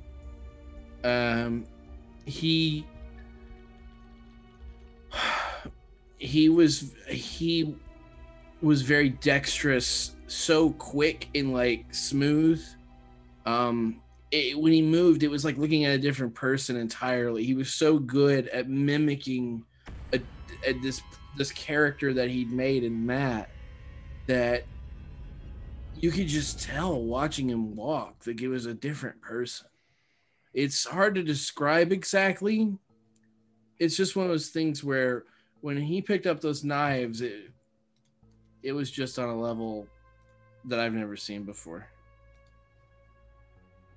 So I don't know. I mean, he very well could be anybody if he made it, but I would think that by now he'd have done something, right? Like, if you feel like you're being haunted by some sort of specter, it might be wise to go to a temple or whatever person deals with that. I think Venli could assist you with that, considering she's a cleric. This is actually...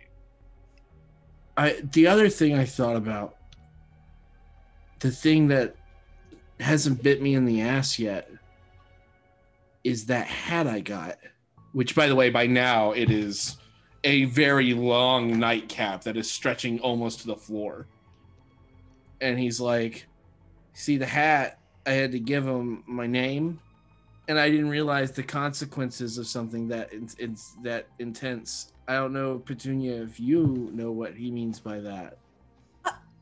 What? no, but can you do something for me for a second? Think Uh-huh. about just really hard about the last time you saw this. And she'll kind of like turn and sort of face him. Okay. And I And- will picture in my mind's eye the thing I saw reaching out for me in that reflection. And she will cast Detect Thoughts. And I will let you cast that upon me. And the first thing you think, and the first thing you read is like, okay, he's clearly drunk just from like his thought process, and he's like looking at you and like he's thinking about that, but then he's also thinking about how cute you are right now. And so it's this sort of like constant back and forth where you're having a hard time keeping him focused. Harold, focus. Right. All right. Petunia, what you see is not one visage, but three. And it all seems to be wavering in this pool of water that Harold seems to be looking into. There's a couple of coins scattered into the water, but as you look, you focus on the reflection, you see Harold, and you see the only thing that is very distinguished between all three figures are these long black claws that seem to be stretching out over his shoulders.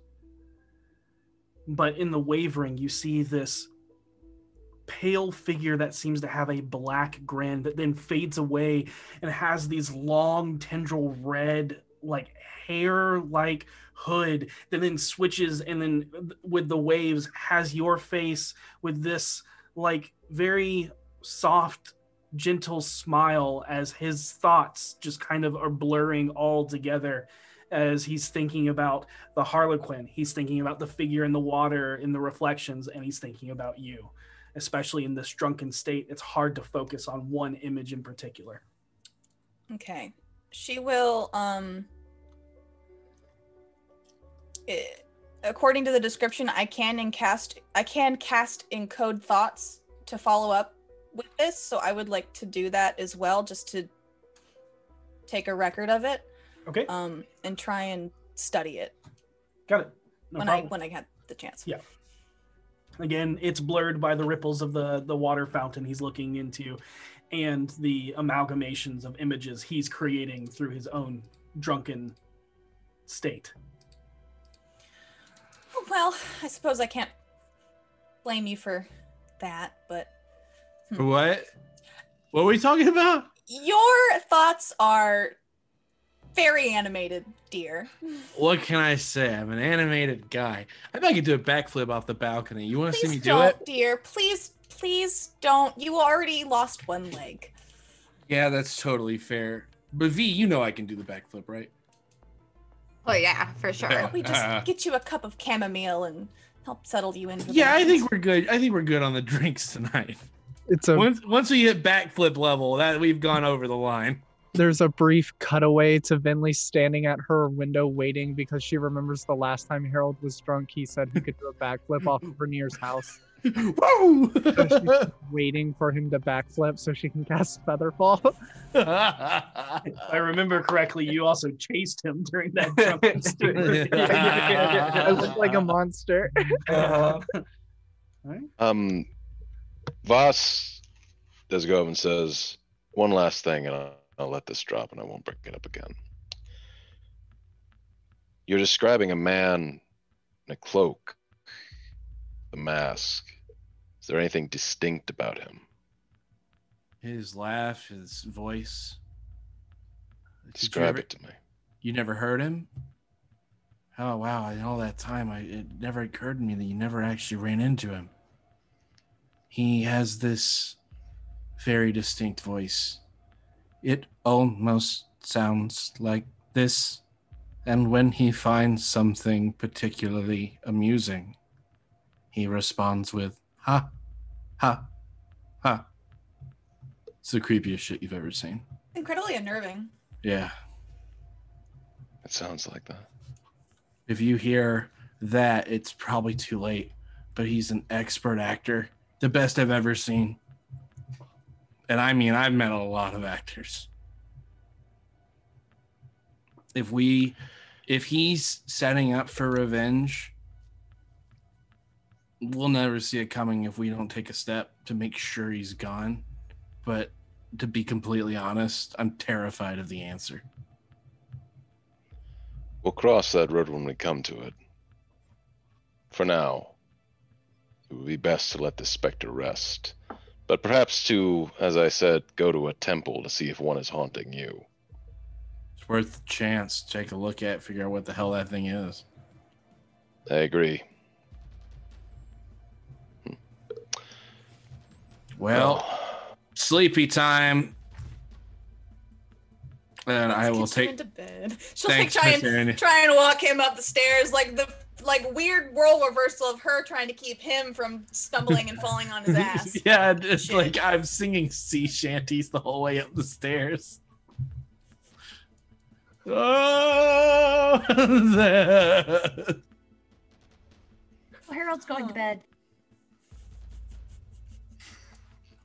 Good night, Harold. Good night. I guess I should wait in here until they go, or else Good I'm gonna be, night. lying somewhere. If you want, you're welcome to stay in here. You can have my bed tonight. I'll rotate with you.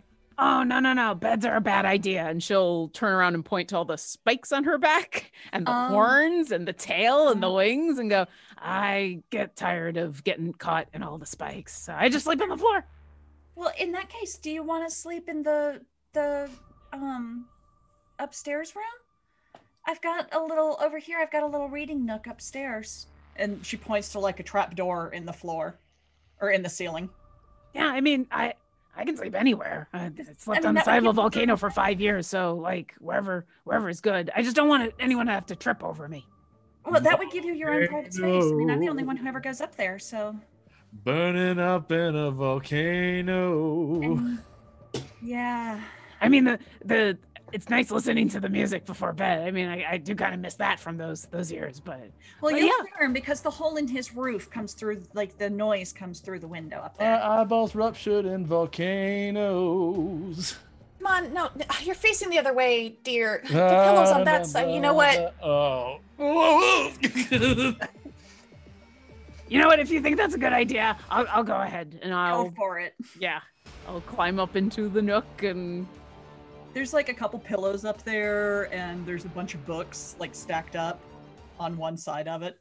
There's a brief moment where there's no fireplace, and Arkira's like, "Oh, okay," and then she'll take time, get out of her armor, mend her armor, go to bed. Okay. Boss, as everybody has gone to bed, you kind of sit with your thoughts downstairs for a bit or up in your room. Mm-hmm.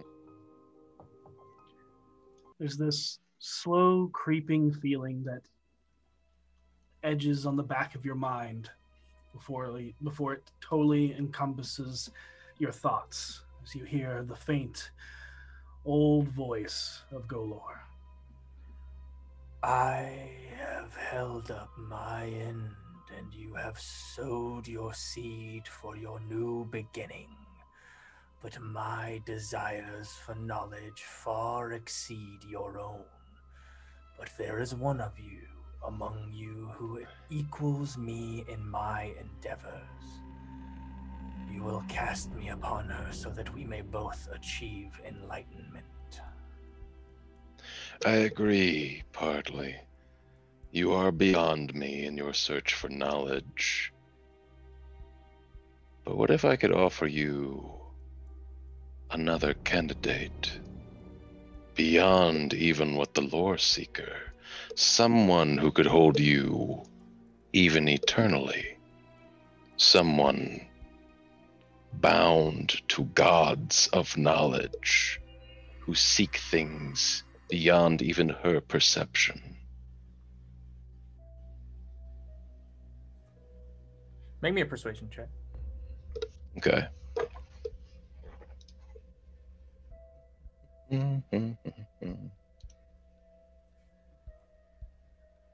Natural 20, 22. Okay. I am intrigued. Tell me more. In the Temple of Gon, there is a being there who is in an infinite search for knowledge. One perpetuated that does not need sleep, that does not need food, or rest. The constant search for knowledge envelops him completely. He is a machine born with a soul, and his desires are the same as yours. He would use you well, and you would learn much from him, I think. Infinitely preferable to a being of flesh and bone who you could destroy. Wouldn't you agree? But Give- bound to a temple, no. Perhaps. I will But- give you this. Gond is one of the deities of knowledge and could serve me well in my pursuit for knowledge. I would have you introduce us. And so I would. But whatever the case, you are correct. Our time together will be coming to an end shortly. And you will have exactly what you seek.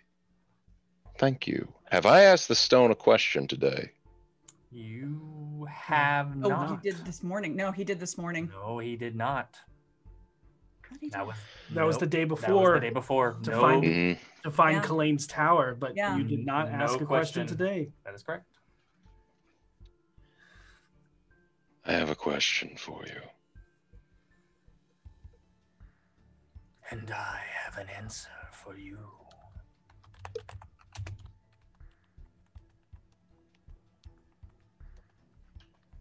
I can't ask you something too specific. But this is something that now concerns me. What does it mean when someone gives their true name to a fae?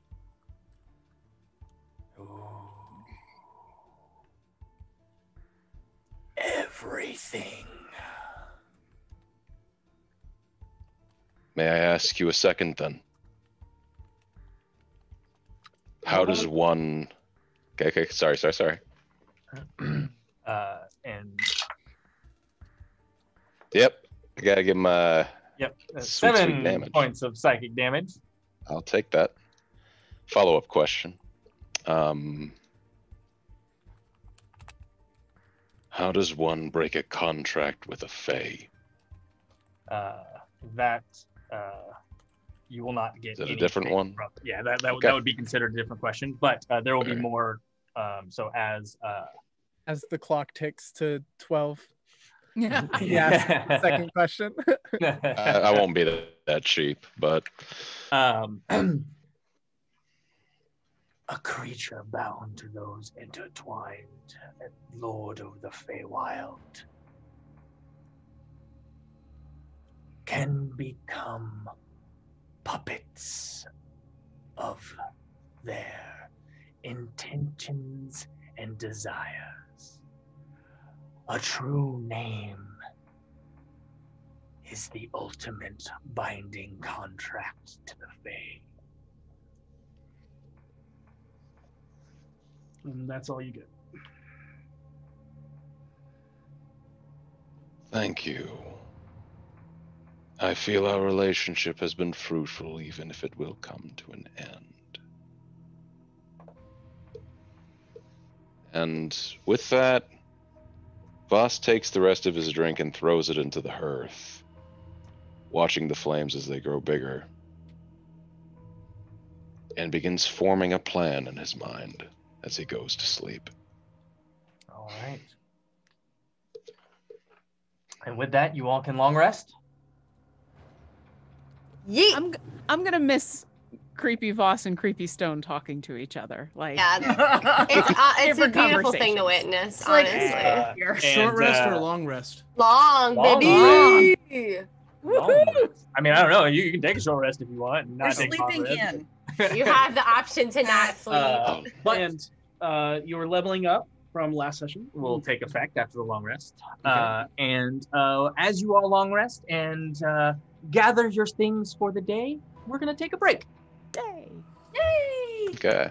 and pick up after we come back from break on the morrow with a fresh day and a whole lot of things to do.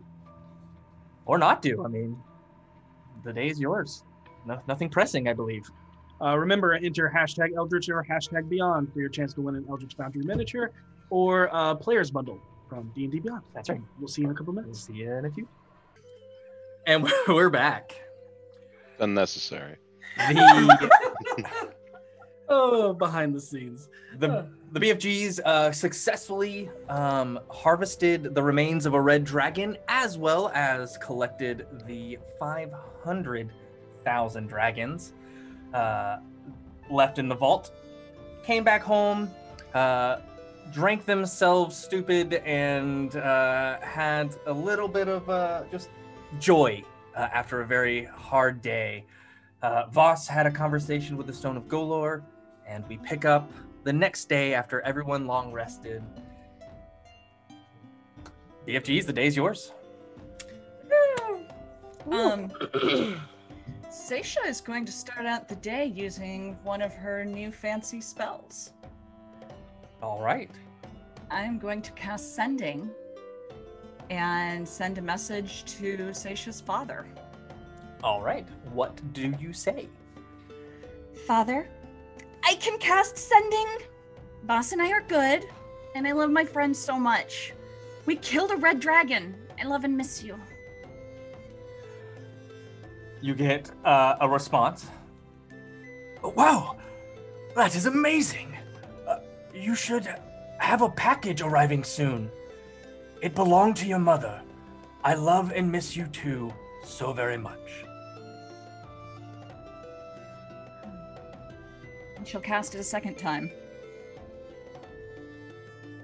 I need you to write and explain why a Solar of Ogma told me that our home carries a secret that would break my heart.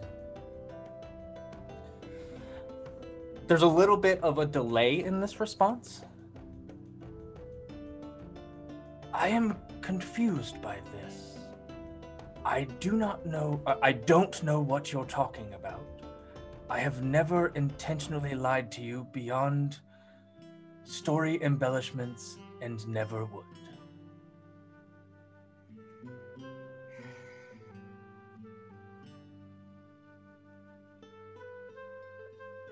Okay.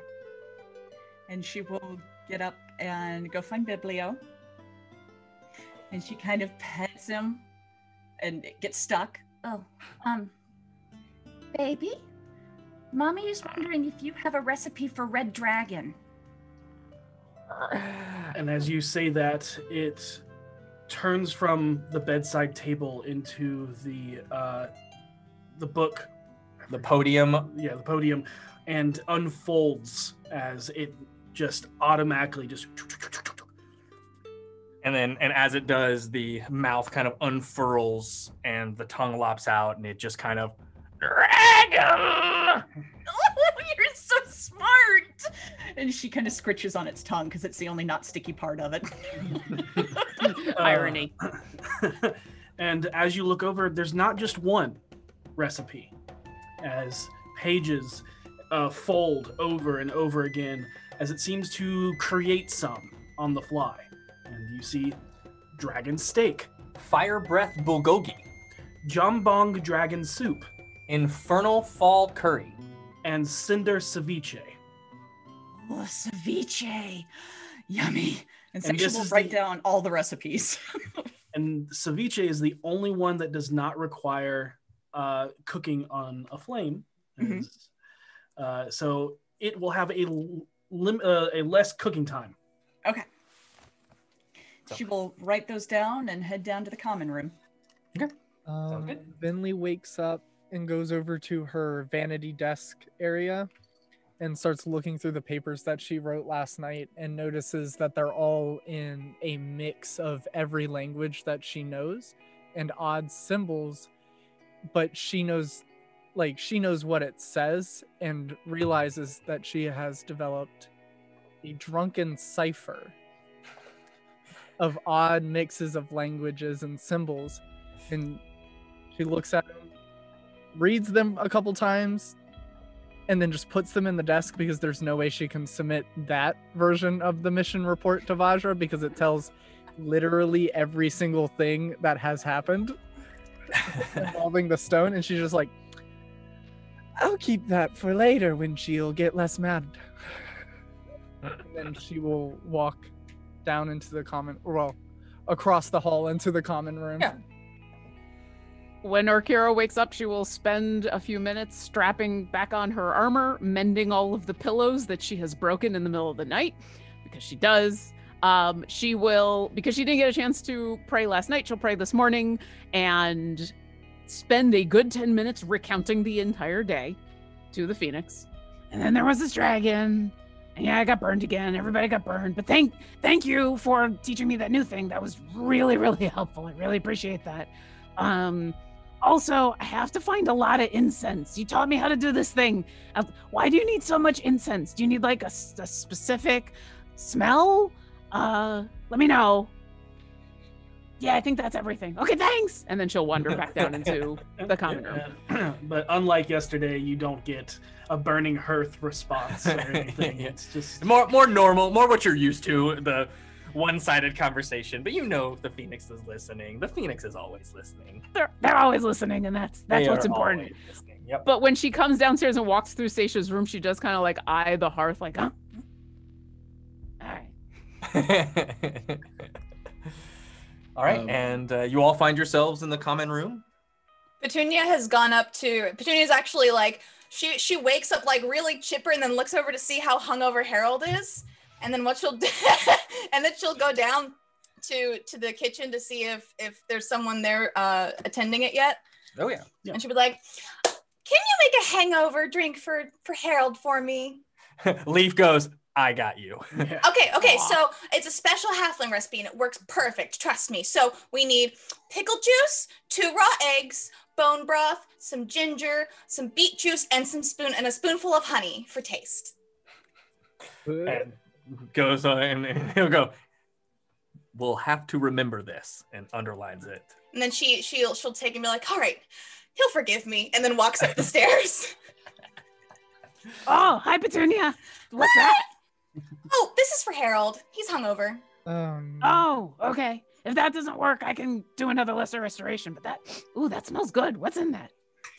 Lots of things. You'll have to tell me about it later. Have fun. I will. What is that smell? I know, isn't it great? I think that's egg. And as you kind of get Harold, the scent wafts into your nostrils. Wake up! Oh, I hope that wasn't me. What is no, that? But it's going to be. Sorry, that broke me out of place. Is that a threat? Harold looks up and it's like, oh, is that coffee? Great. And he just throws it back. And as he does, he just freezes in place after. Ah! What was that? Special family cure. That coffee was really bad. It wasn't coffee. There's no coffee in there. Why did you do this to me? And he's Because just I gonna care fall about back you. on his bed. Yeah, and those eggs were not like beat; they were whole egg, like they were cracked open. It's okay. It's here. I got a glass of water to wash it down with. Why didn't you just give me the water? Because you look awful. Oh, thanks. You're welcome. And he's gonna take the water and sip it, and he's like, I don't How you feel feeling? hungover. That's weird. I just feel. There it is. And he's gonna take 2 steps, walk in the bathroom, and throw up. Yes, you do. Then he comes back and he's like, yeah, don't feel hungover at all anymore. It works. It works. And that's for when halflings are hungover, so you know it works. No kidding. Well, us half-elves have a long way to go before we have the stoutness of a halfling. I'm sure you can keep up. Yeah, sure. Remembering her just out drinking him all night. So, come on, and she'll take his hand and lead him downstairs. He'll smile and come down with her Okay. after brushing his teeth. Very important. Yeah, because he doesn't want that taste in his mouth the rest of the day. Neither does Petunia.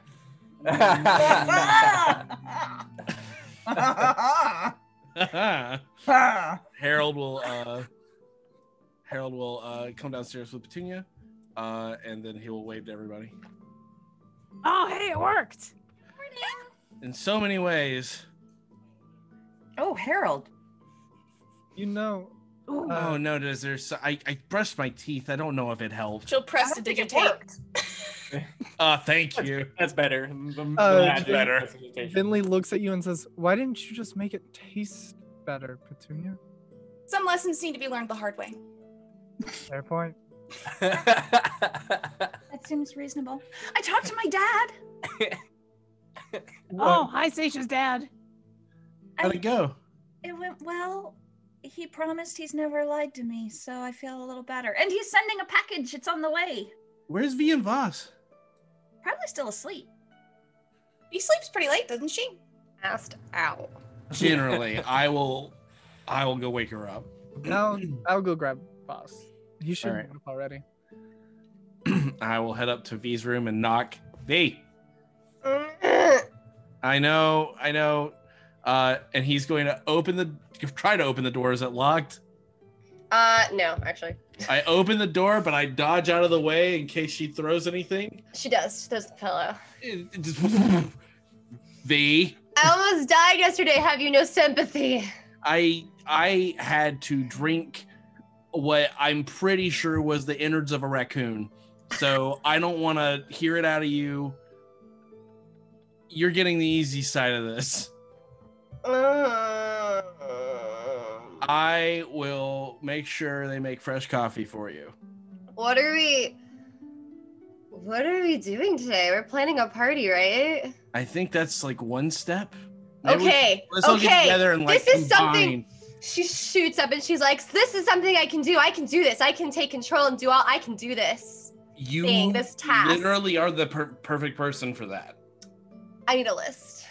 Well, let's get downstairs. We'll get a list with everybody. Give me a scroll. I reach into my pocket. I'm like, I have a notepad.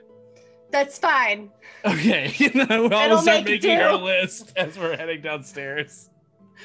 She pulls like some sort of fancy quill out of seemingly nowhere. I just keep it on my bedside. It's fine. Okay. I will get working as we head downstairs. Start working as Voss, you hear a knocking on your door, I'm assuming. Yeah. Come in. She touches the doorknob and like wiggles it to see if it's unlocked. It is. Genuinely shocked. She opens it and closes it behind her. We're all gathering in the common room. Are you? Where is he in the room? Is he? I'm looking out the window, actually. Contemplative. What are you contemplating? What did she do to me? Oh. Specifically. It may be a little different for Mama due to her old magics. But basically, she put a spell, an enchantment on you that ensures that you will do what you said. Kind of like a magic contract in your brain. If you don't do what she asks, though, or what you said you would do, fair, it will hurt. So I suggest we find the flower. I will do no such thing.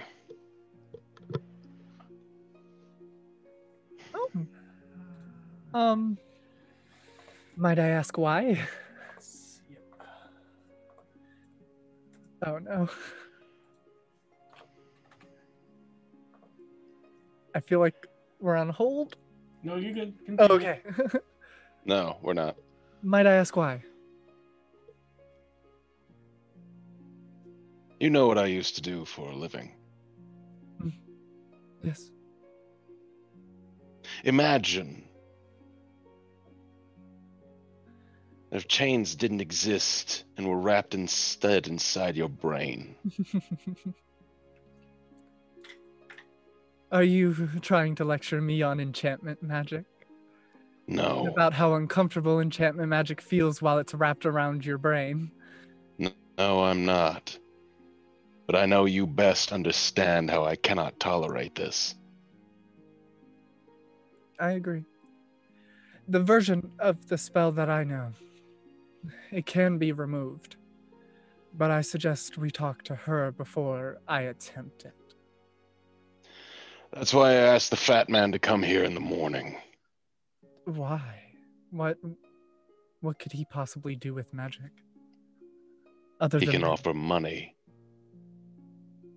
I'll pay her off, and then we'll see where everything stands after that.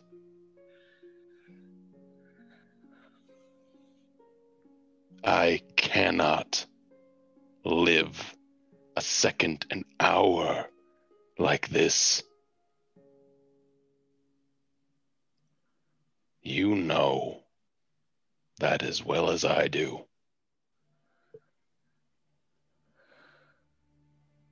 I agree. What she did was way across the line. I don't understand why she did it. She knows she can trust us. I left 8 horns with her. I don't understand. And we will see if we can teach her this lesson. That may be the wrong attitude to bring into this. I disagree. I think this is a prime opportunity to perhaps bridge a gap in a way. You'll come with me.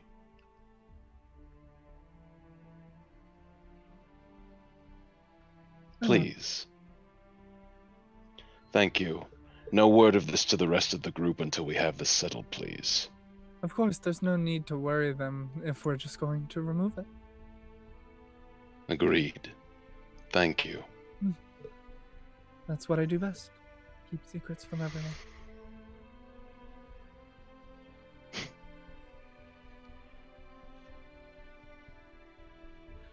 Shall we? There are wheels in motion in this city right now that are moving forward as we speak. Wheels that today you do not need to be driving. We're done with what we wanted. At least for the first part. We get to have a day to relax. You, boss, get to have a day. Do whatever it is you want that isn't, excuse the terminology, power grabby. But that's what I want to do. And today's as good a day as it for any.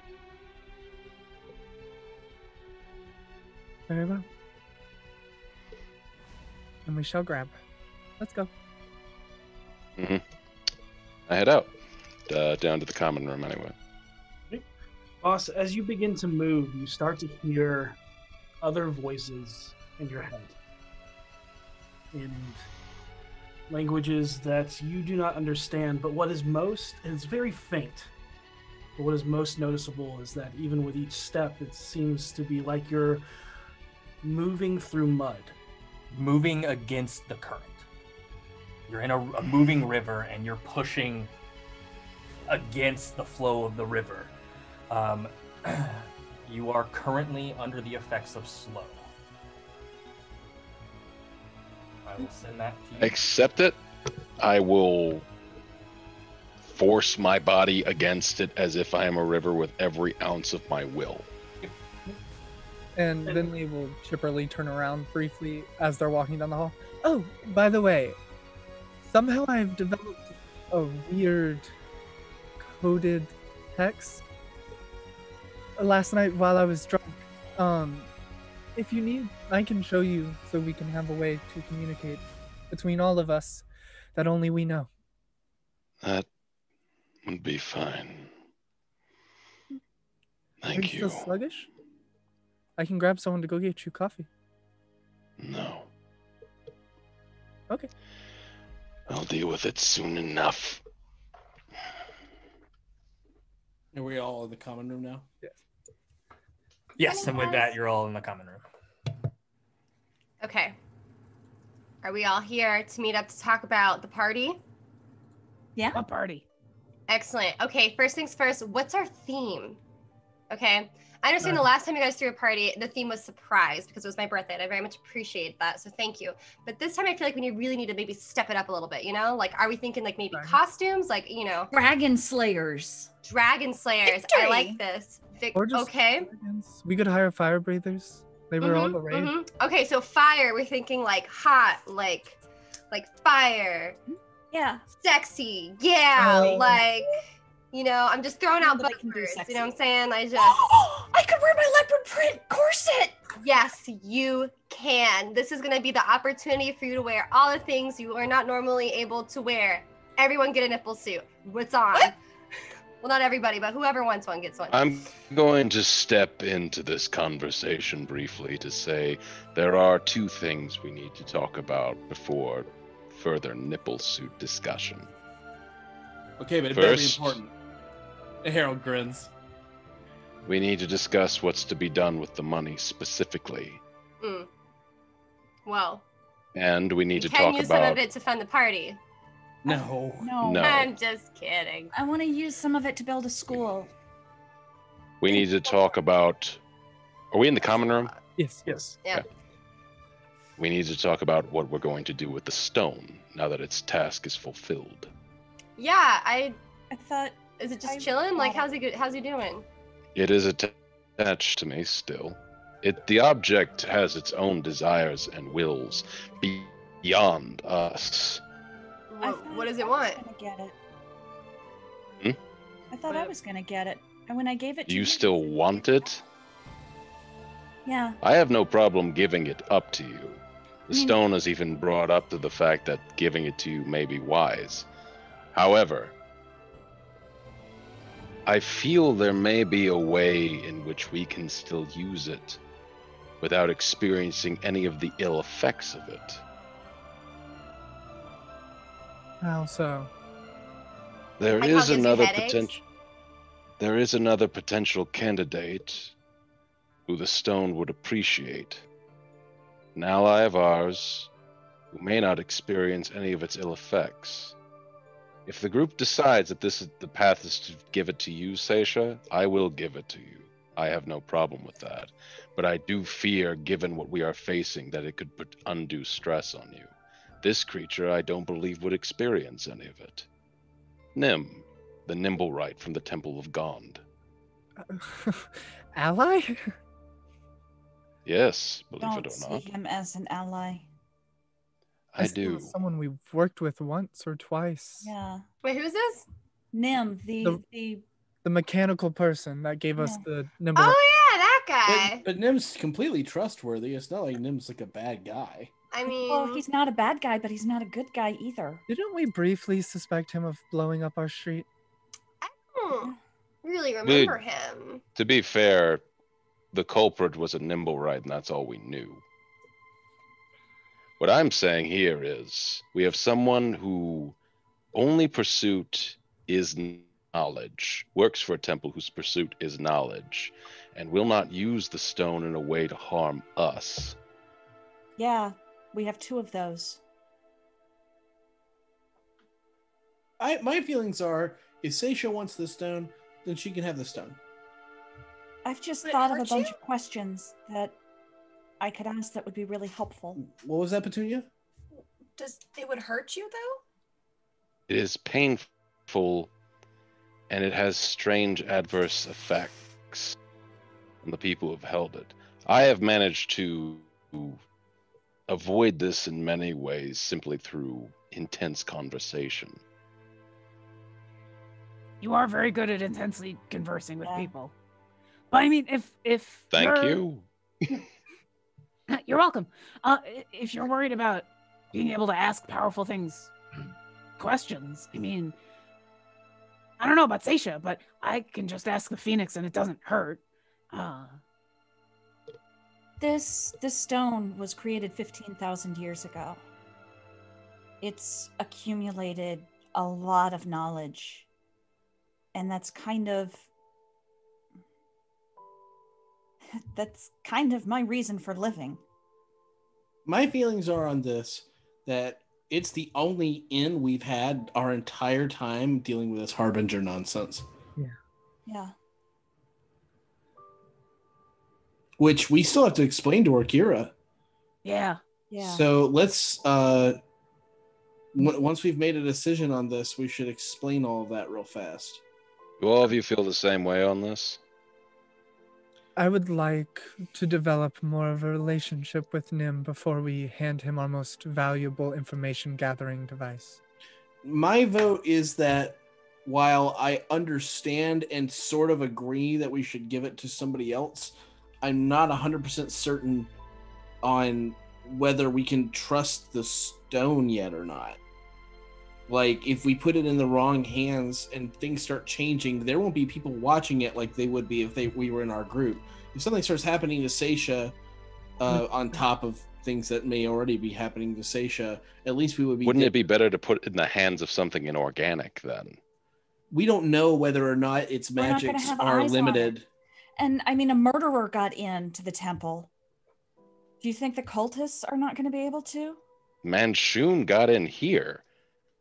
Yeah, he did. That's But he's not. safety. We have to disclude safety from this. Whoever we give it to is going to be in danger no matter what. Then better us than somebody else, right? Yeah. At least you can keep an eye on the person you give it to. My I mean, let's feelings be are honest, it's if there's something wrong with me, I'm not going to be subtle about it. and once again, ultimately, even if I feel like you make a good point and it's safer in the hands of an automaton than it is in the hands of Seisha, no offense to Seisha, just, I don't want to like see my friend get hurt. That much having been said, if Seisha wants it, then that trumps that. Orkira's gonna lean over to Vinley and say, "Is this the creepy stone that you had the last time that I was here?" Mm-hmm. Okay. The very same. So you can pass it around, right? It's not like it gets stuck on someone. It has preferences. It has personality. But like if Seisha takes it and it's a bad idea, it's not like that's it. Seisha's stuck with it. Right. No, Right. Yeah, no, I had it previously, and we were getting close to one of the eyes, and we turned around to leave, and it got really pissed off about that, and so it kind of attacked me. And that's why Voss ended up with it. So you can pass it off. My problem is that it does have a tendency to attack you if you do things it dislikes. Well, you said you just had a stern conversation with it, right? It'll actually speak up in your mind, Voss. I was not myself when I was separated. I am bound by that which I was made for. I desired one thing above all else, and that was to be complete. In response to what? Do not relay this information to the group. That's fine. The biggest thing I have in mind that's telling me not to do this is, one, I don't know if we can trust Nim fully. And I'm worried that fusing with him, it may begin to change Nim into... Nim doesn't have a sense of morality. It's very influenceable. Yeah. He doesn't That's have better. a moral code that guides him. If you can convince him of something and the potential interest of discovery in something, he'll go for it. Does everyone feel this way? I don't agree with all that entirely, but once again, Seisha wants it, then that trumps any opinion of mine. I think she knows the risk and can take it. That's my vote. I feel as though we should table this for now, give it to Seisha, allow her to ask her questions, maybe talk to Nim. Don't tell him about the stone. Get to know him more. And if we do eventually assess that he is a viable option, to hold the stone and he will be safe with it. And we will be able to keep eyes on it. And if we decide it's not safe, then we give it to the Black Staff to put in their vaults. Yeah. I think this is all a great plan. But you want to talk about the party? Yeah. One also, V, sorry I missed your birthday. Happy late birthday. Oh, it's okay. You live in a different dimension. That's true. Yeah. And Voss, in your back of your mind, you hear, I will not be locked away. Noted. One last piece of business. We should remember that we need to perform the favor for our friend. Favor? Favor. Oh, we need to go talk to the Open Lord. Right. Gosh, I have the memory of an ant. And preferably, I would like. Did we decide that she wasn't going to know where she was getting this money from, or should No, she we warn does. her? We told her. She knows. Okay. Oh, you mean that it's coming from the From divinators? different people. I would No, we have not let told them that. Maloon and Mert handle that part. Yeah, of the I'm pretty sure that she's well aware by now. argument. In the meeting, Mert told you that, and Renair and Maloon said it is unwise to keep her in the dark. Yeah. And also at the end, Martin Maloon said, "We're gonna go off and talk to Laurel right Yep, now." Yep. Yeah. Oh, That brings up. What should I come back to put? something else real quick on the last topic we were discussing. Or Kira, can you cast Remove Curse? Yeah, always. Okay, Voss is going to need that I have it Yes. as well. Okay. because it's Double going- remove curse. And she'll It'll- go to it'll- give Finley a high five. It'll wipe his memory unless the curse is removed. I Oh, would very much like Anything to in avoid dealing that. with the stone, not his full memory. okay, yeah. But it does bring up the topic. What should I put in my report to Vajra? What should and what shouldn't she know about from The our- thing is anything we tell Laurel, Vajra's going to find out about. There's no point in hiding anything. So you want me to tell her everything? Maybe just don't be like extremely specific. Leave out bits that involve information that was asked to be confidential. Yeah. Very well. Leave out anything that involves this organization, this group we've created. Anything involving them or the names. The less people who know about that organization, the better. That's Like the union? she already knows about that. The guys went after our meeting, Mert and Are we talking about Laurel Loon. or the Black Staff? Vajra. Vajra's the Oh. Black Staff, right? Oh, okay. Yeah. Yeah. And that's what I'm saying. Like, leave her out of it. Yeah. Not Laurel. Laurel already knows. Right. Do either of these people need to be told in person about the gold dragon that we talked to? It seemed like that dragon knew a lot of really important people. I was going to submit with my mission report the jar of Aranax's ashes and request that they be handled with El Minister, because he mentioned he was rescued by him. Okay. Yeah. While we got you here, and while we're still, I think we're not quite at the point of making a decision yet, but you should probably know the situation so that you understand what exactly is going on.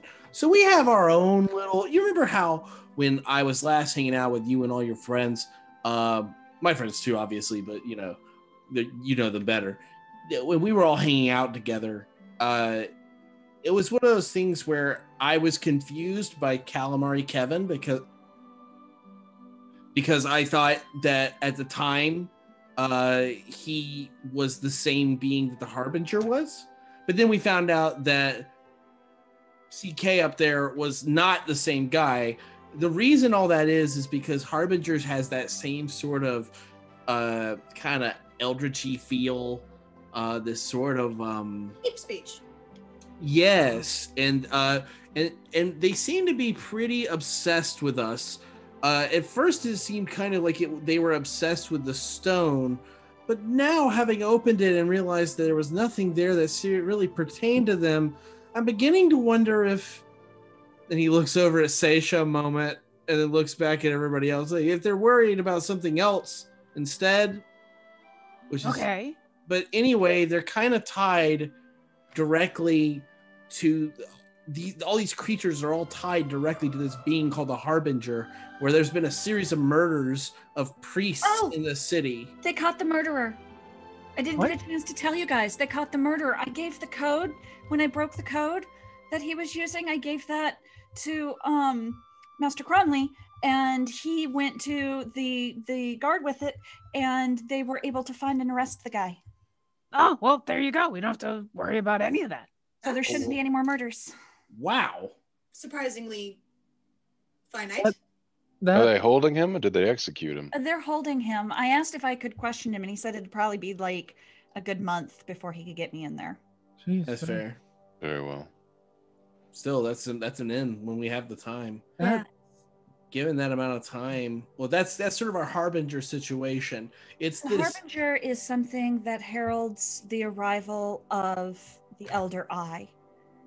And the Elder Eye is, I think, attempting to either break through and come here, or somebody mentioned, I thought at one point, I think it was Master Halam talked about it trying to take down Ao.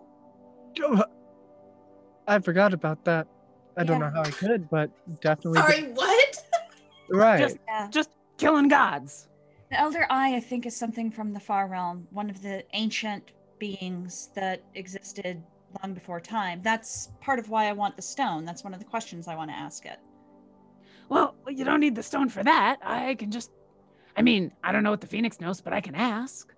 Especially if you think that this Harbinger is trying to kill gods. And succeeding. Yeah, that'd be a good thing to warn the Phoenix about. I've been through the death of a god. It sucks. Yeah, they've already killed Bane. Yes. The God of Tyranny. Mm-hmm. Yeah. I'm trying to decide if that's a good thing or a bad thing. Yeah, I mean, it's the bad. irony's It's a not god. lost on me. It's a bad thing. It's God's good being that he's gone. Yeah, It's but that's bad that someone killed him. Yeah. Was That's- able to kill him. And take Someone his worse gauntlet. could take their place. Yeah, that makes a lot more sense. Okay, yeah. That I went through the same emotions when I saw his corpse. But the Harbinger, we've been receiving this name over and over again, the Harbinger. And I had tried researching it and couldn't find anything definitive. And then I remembered seeing a short story about it, but I went back to go look at the story in the font, and every book on the Far Realms had been removed. And every book on the Far Realms was removed from any library I tried going to. And then we were chasing a cultist down who had conducted a ritual. Whoever saw a ritual that turned a bunch of the nobility into Far Realm beasties. We were chasing down the guy that was responsible for that. And we ran into a room where they were burning every book. What's even crazier is that my knowledge of the Far Realm was just deleted from my brain. Do you also need a remove curse? Wait, what? What? Did I tell you guys that? No. Or did I just tell Harold? No, you didn't say anything about that. Oops. Well, I meant to get around to it. It's just that we hadn't really had a conversation where it made sense to really bring it up. No, that's fair. We haven't had a good powwow in a long time. I'm having It's fun been a with it. minute. It's been a Do minute. I just need to remove curse on all of you? I gotta stop. I can throw in some too. Because I apparently have a secret and then I like tell someone and then I forget that I didn't tell everybody and then it's like not a secret. Then I like let out my own thing. Speaking of secrets, I have what I think is a ghost following me. Oh. Yeah, I think there's remove curse all around.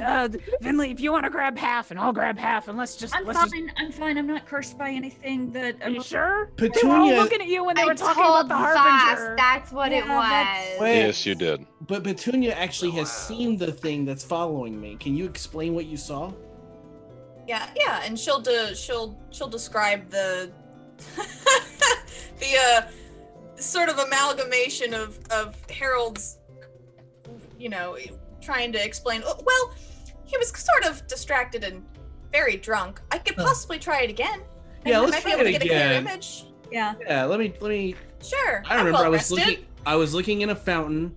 I was grabbing my knife because I could see him coming around behind me, and I'm going to imagine in my mind what I saw in that fountain much more clearly this time. And I'll go ahead and cast Detect Thoughts again, honestly. Yeah. Got it. You do not have the drunken stupor image that is fading between your face and the Harlequin and this other entity. However, I will still say that he was looking into a pool. Mm-hmm.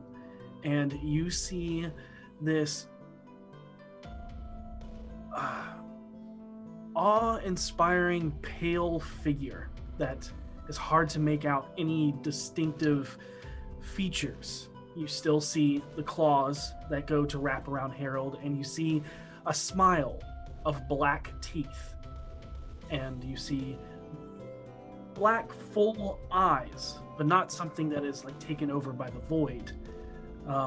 And it seems to even shift in the water, but you are unable to make out its full distinct image besides those things. Do you think it'd be worth making some sort of history, arcana, Yeah, something? I was Religion? It would definitely be Arcana. It's Okay. the best. Sure. Are you explaining this to me? My God. Yeah, she's describing it as she says it, and that'll be is Seisha around? Am I close enough to Seisha? It's a dirty 20. Oh, you don't get. It's not. It doesn't. Oh, okay. That's 17. only saving throws is what Okay. that's on. Yeah. 17. 14. Okay. It definitely has a very alien feel to it, and I'll say like it looks strange. Mhm. Looks otherworldly. Otherworldly, but Mhm. there's not enough detail in Harold's memory of what the quick glance he got of it for you to really get much more. I would say specifically not far realm otherworldly. Oh, That- okay. Would her, and I know this is sort of a stretch and sort of also possibly maybe even meta-ing, but would her knowledge of the Feywild help at all in regard to this? Again, it's Yeah. you need Well, to see more of it based on, and this is going off of your roll that you just made. Fair enough. Maybe Um, possible. Oh, but have to do more again, research. Petunia, can you do the thing where you can put memories into someone else's head? Where you could take your memory of it and put it into my head? Well, now that you mention it, well, I don't know if it'll work with pictures, but I can do this. I can, I probably shouldn't do it now because we probably would want to do it when we need to, but one of the latest spells that I learned would allow us to all communicate with each other telepathically, what? through a bond. The reason I ask is because if I can see a creature, then I can determine things about it, like what kind it is, and how strong it is versus certain things, if it's immune to things. I cast Major Illusion.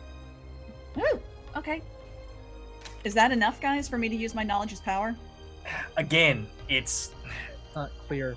it is you're only seeing this much of the picture. Oh, okay. You only have so many puzzle pieces of the whole puzzle itself. It could be something from oh my god, I guess. Shadowfell. There you go. Got it, Thank yeah. you. Yeah, It could it- be something from Shadowfell. It could be something from Feywild. It could be something from the Outer Planes. It Yeah, could be from it is definitely extraplanar. I will give y'all that. Whatever it is, it's extra planar, but Yeah. there's Yeah. not enough there to Yeah. use my ability. Harold, It's- I only got like a look at it. has this? You said it's been following you. How has this happened before? Multiple times? I'm Perhaps- not sure if it was entirely it. And I you said just- him. Do you know who this is? If it is a I- ghost, who do you think it is? I don't know who it is. If I had to guess, I'd say maybe the Harlequin. Why do you think that? Well, I drowned the guy. I mean, if I was gonna haunt someone, it'd be the guy who drowned me. But we've killed a lot of people. Yeah, but that guy really, really had it out for me. I mean, Like very remember, specifically, yeah, years of this. Okay. like obsession. Uh, Maybe you. Do you, Never mind. Do you want to try and talk to him? Who?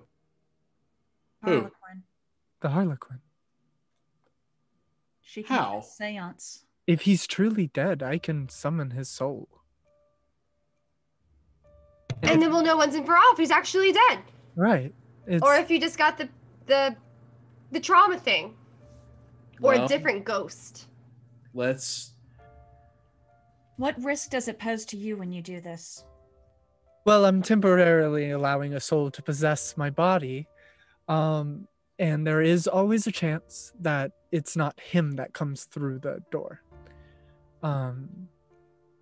Okay, well, if I've you're never gonna, told y'all this before, but every time I do a seance, there's a small percentage that something else comes instead. the problem is, if he comes and inhabits your body, can he move around? Yes. More importantly, if he Yes. comes and inhabits your body and we want that to stop, how can we stop it? You blow out the candle. Oh.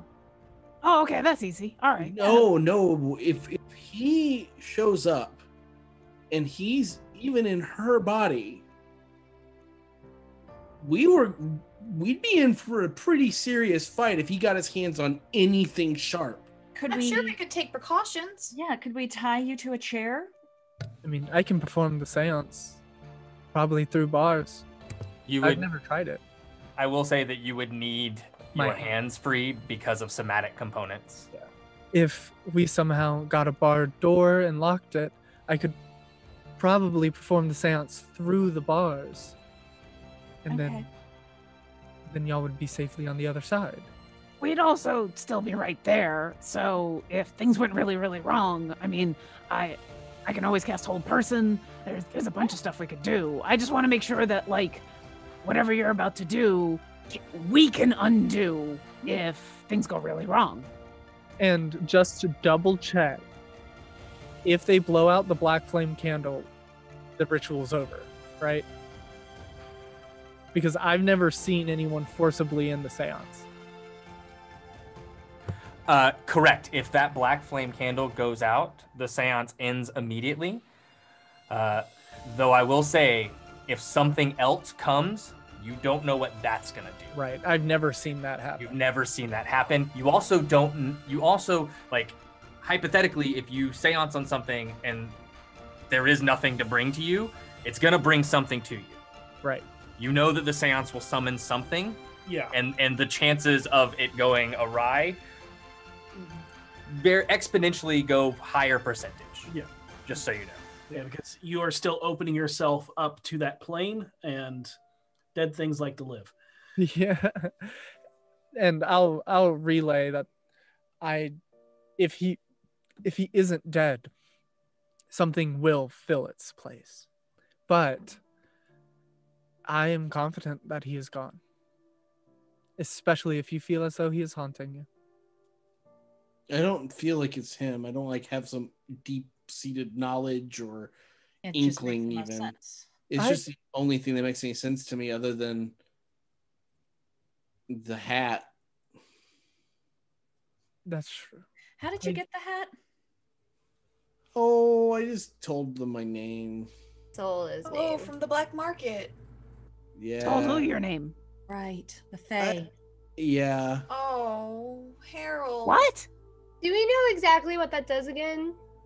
A lot. Everything. In the stories, it was Define always everything. giving a Fae giving a Fae your true name gives it power over you. Same with To do them. what?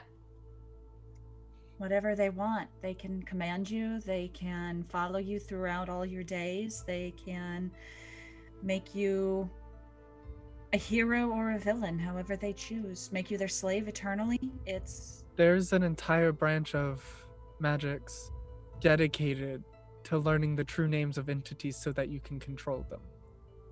Okay, Oh. so let me just get this straight. So we finished the thing with the dragons and the gold and everything. So there's the stone we got to take care of. Most of you need to remove curse. Harold doesn't have a name anymore, and Finley's gonna do a seance on a possible dead guy, right? Like, That- or that's is there an so order bad. we should do this in?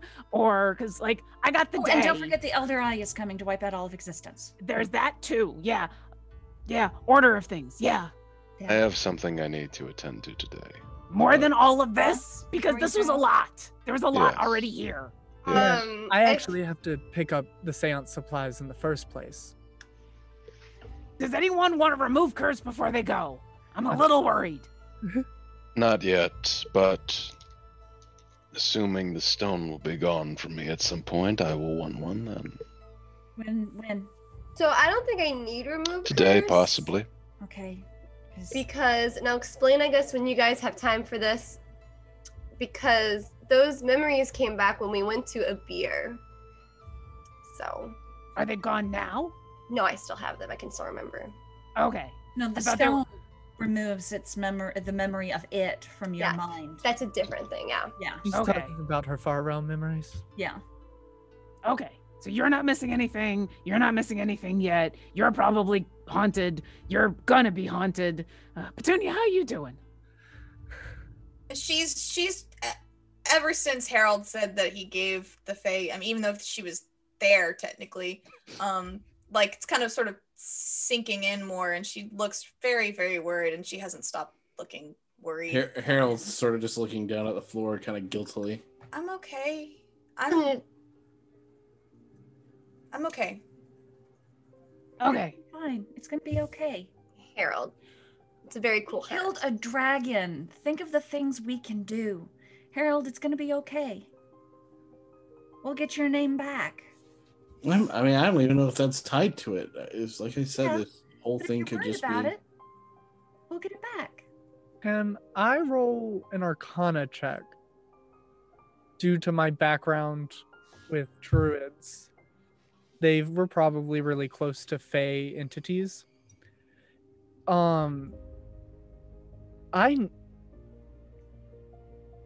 Can I roll on like a Fey contract just to see what I know about them?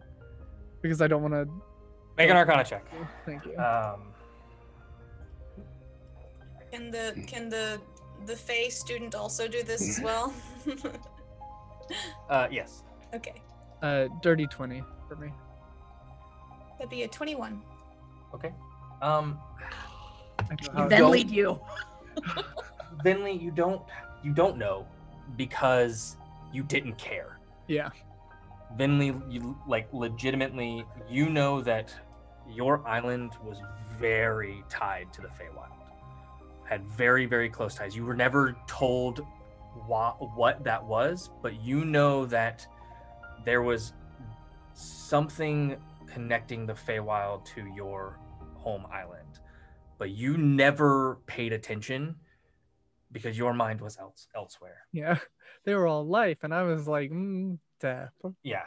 Petunia, you study the Feywild fairly intently. And you don't know specifics because of just how finicky Fey are. But you do know that the ultimate binding signature is a true name. As far as what that entails, it varies from Fey to Fey from your studies. Yeah, especially since there are Seelie and Unseelie courts, and how they manipulate those below them varies wildly.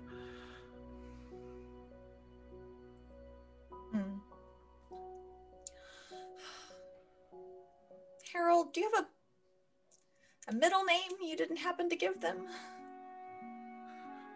If I did, it was made up in the moment. Okay. I'm sorry. No.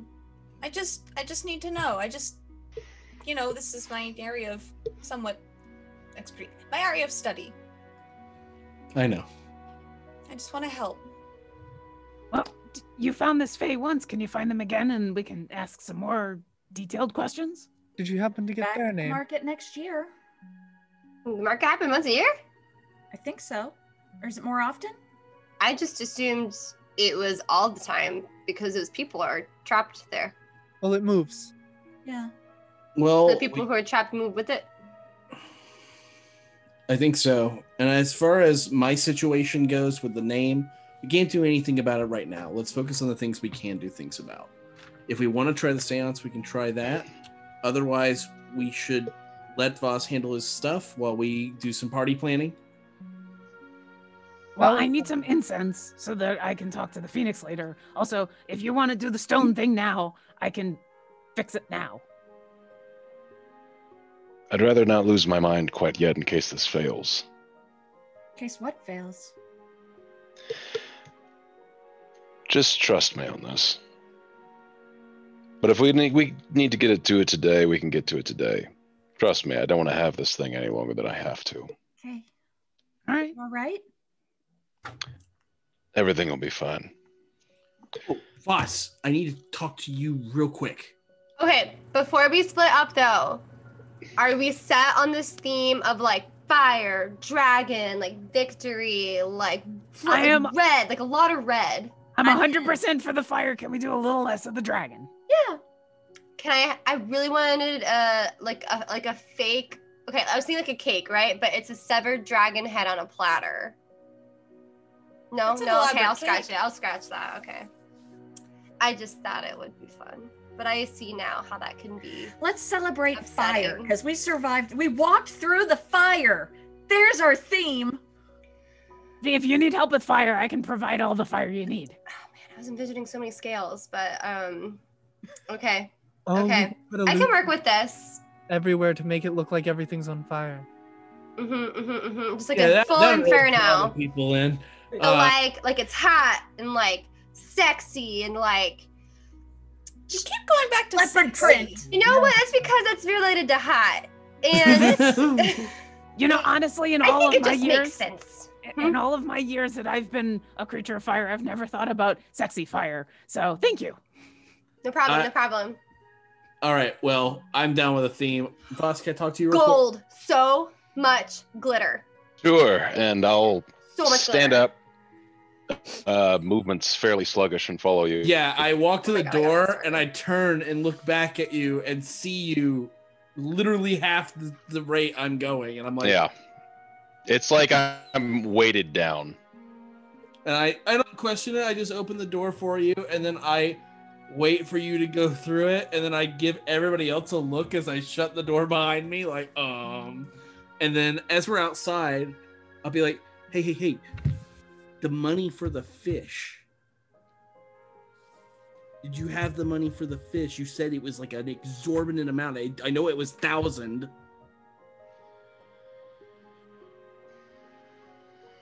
No. Okay, how much do you need?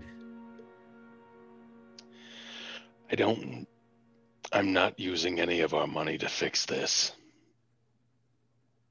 Fix? What do you... Yes.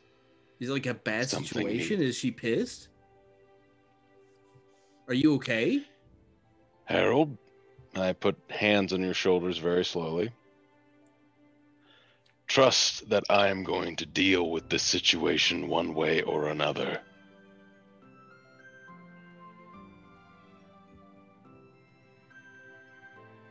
If you need some money, doesn't matter the amount, you can ask. Normally, yes. Not this time. You're squeezing real hard, man. I can't help it. My fingers feel very heavy. I can feel So- that. I'm going to go downstairs and take care of something today. Is this like a new workout regimen? You putting like weights in your pockets? What's going on here? It certainly is a trial. All right, man. Well, I trust you know what you're doing, but if you need help, just come find me, okay? However long it takes you. Thank you. And as we're outside, I will walk down the stairs into the bar, hoping that Mert is there. I'm literally just watching him like a hawk as he goes around the corner, like trying to figure out, can I make a roll to try to understand what's going on with him? Sure, make an Arcana check.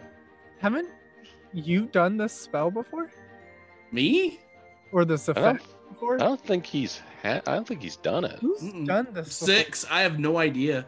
Which makes sense. It'd be Mama Ue's spells. You have no idea that kind of stuff. So you just kind of, I go walking back upstairs and shut the door behind me. Like, he's got weights in his pockets, and then we'll cut to him. And as you walk in to the tavern, you hear Mert speaking to someone. He goes, "Aye, and that was the first time I got the rash." Why? Oh, look. You're looking a little... I was wondering when you were going to mosey your ass down here.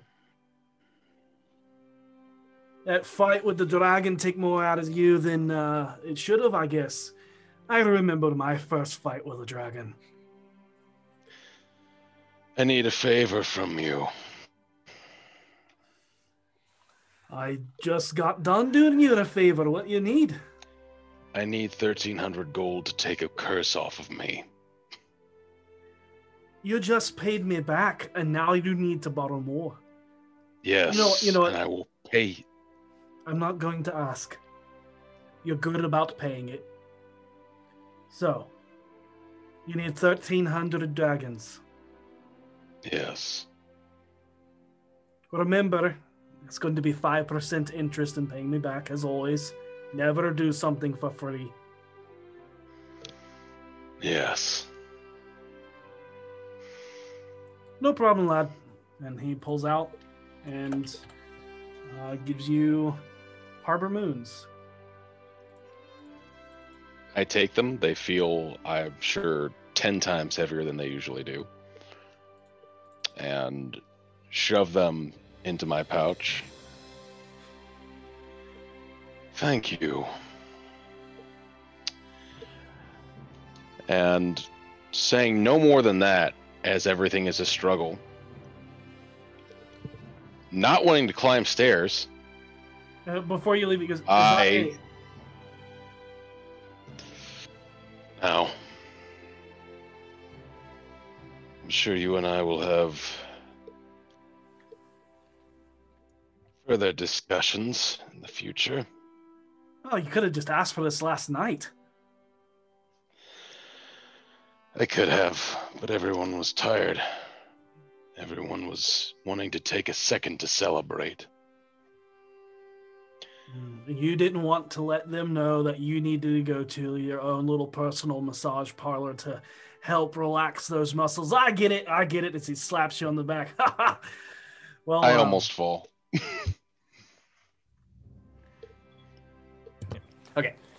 So, I guess just let old Mert know when you're ready to pay me back. I will. Thank you. And not wanting to climb up the stairs, I just shout up them, Finley, I'm leaving. Well, looks like I'm leaving as well. And she'll gather up her 3 familiars who have been quietly wandering the room. And she's happy that people haven't noticed them because that means they're getting used to them. She'll reach up, grab Tassar by the back of the cranium, pull him down closer to her, and look at him, and then dismiss that one specifically. And she's like, "You're not going to go over well on the streets." And then she'll walk down with the frog and with an eye falling out. Will it's fine. As you go by, Harold will poke the eye back into place, and before she even gets into the door, it falls back out. And he just turns to Petunia and goes, "I'm gonna put weights in my pockets." Hi. I mean, give a little bit. Better than undead frogs. Yeah.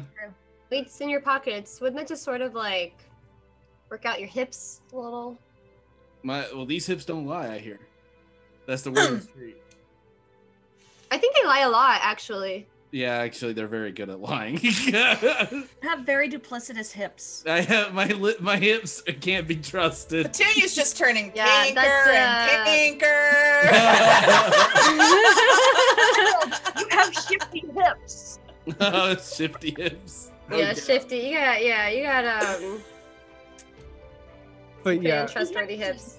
Bye, Vinley. Tell Voss we said bye. Bye. Bye, Vinley. Bye. All right. So as Vinley and Voss make their way towards, I'm sure you take a carriage to make it. I ain't walking that far. Yeah. Orkira, you can head out to go shopping for incense and other components if you wish.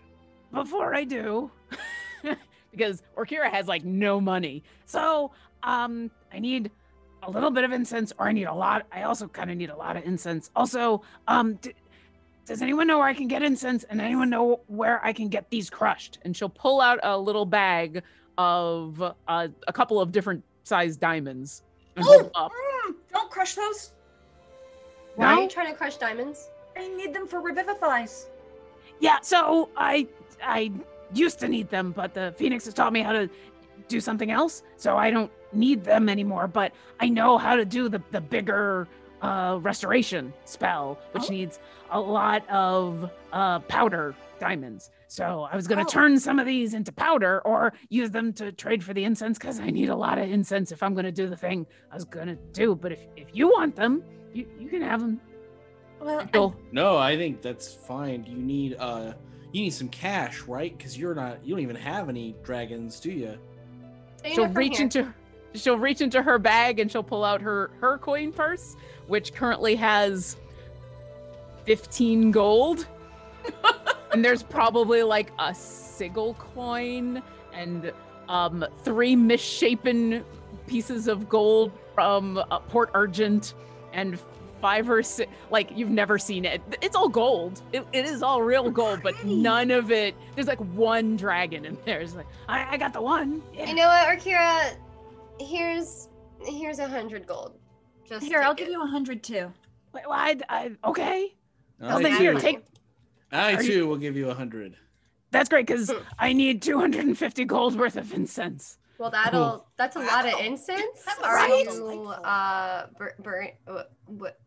Yeah. So the Phoenix taught me how to do this spell that can teach me all kinds of information about a thing, but I need a lot of incense. Or I can do the thing where I ask questions, which kind of bypasses the whole, my God is on another plane of existence, and they can answer questions, but I need a little bit of incense. Okay. I need a lot of incense. Okay. I can give you 99 more gold. That's all I've got. Well, So, here, let me give you, and she'll hand over, I'll hand over all the not crushed diamonds I got. So I have 1 diamond worth 500 gold pieces and 4 diamonds worth 300 gold pieces. So 3 for 4 revivify and 1 raise dead. All right. Awesome. You know, you can keep the raised dead one, because I can't do that. But Here, revivify. Or Kira, I've got some more cash for you, and I'll give you. What's up? There's components at the Bookworm's treasure. Do you have 250 gold pieces worth of incense? That's a good question. That's a lot of incense. I was going to ask Kaiser Vex because it's not the amount of incense. It's the quality. The quality of the incense that you're burning for it. So you're not getting like back the carriage up. It's like it's expensive incense, but it's you ordered incense on the flatbed truck. I can either get a little bit of very expensive incense, or I could get like a flatbed truck worth of the really cheap stuff. I'm gonna give you another 250 gold so that you have access to another. I am sure Rashal would be delighted to do business with you. I still have to return that hammer. Do we think the incense place is on the way? Or the book place you talked about? The book place is like next door, but the hammer silver or that silver hammer place, you know, is down the street. Okay. I don't know. I mean, I guess if you guys are going. You want company? Well, I have no idea where I'm going, so I would love company. And then, like, V, I'll follow you anywhere. Cool. Well, I work there. Yeah. Okay, I'll follow Petunia too. Let's all go together. That's great, because then I don't have to take any of your gold, because you all just kind of held it out to me, and I got very self-conscious. Don't get self-conscious about it. We have the gold we need, and as long as you're here, you need to be able to, get what you need to be the best you can be. Just like old times. Me and you always shared everything. Kira, we're friends. We share. That's what we do. I appreciate that, and that's why here. And she'll hand over the diamonds. I don't need those. I can do those with I spent a long time looking for these, and now I don't need them to do the stuff that I can do to bring it all back. So I'd rather have someone have them, even if you can't do that yet. It's good for someone to keep a hold of. So here. Perfect. And she'll hand over the diamonds. All right, let's go, team. Petunia, lead the way. Okay. And I will play a ditty as we go. And she'll take a step to lead the way, trip, and then get up and continue to lead the way. Are you okay? I'm okay. It happens all the time. It really does happen all the time. Okay. Her Sorry. shoelaces are dragging behind her. Okay. All right, we're gonna jump over to the team Dark and Shady, and we'll you all both actually head back down to the trades ward to find the cramped oddities Headswitch shop, where you recently picked up a dead goldfish being protected by the old tiefling woman. And as you approach, you pass a noble couple that are now carrying a small herb and arcane component filled jute canvas pouches marked with chalk paint runes around their necks. Extreme looks of worry and grief are frozen across their faces as they cling to their nutrients. Can I roll an Arcana to recognize what those protection bags were? You, as we're passing, I'm you like- have been to Mama Uwe's. You know they are from Mama Uwe's, and you know that they are bags of protections. Okay, I Without wanted to even rolling make it. sure. Yeah. But they pass by you and disappear into the trades ward and get into their own carriage and make their way off. And as you enter Vinley, Mama speaks up as you see her not even look towards your direction as she is going readjusting some of those that display with the pouches as the little hand, the crawling claw. And she would have reappeared to Sar like before she was in eyesight, so she would have all three of them she walks in, because she's gonna want to be on Mama's best side for this conversation and try and diffuse the whole situation. Yep. I see you return for their hands after them party that killed them mass lords. All noble come to Mama for protection. So, if you want deal, Mama can give you 150 dragons per horn, and you to use in Mama's store, or she can give you 110 dragon per horn in coin.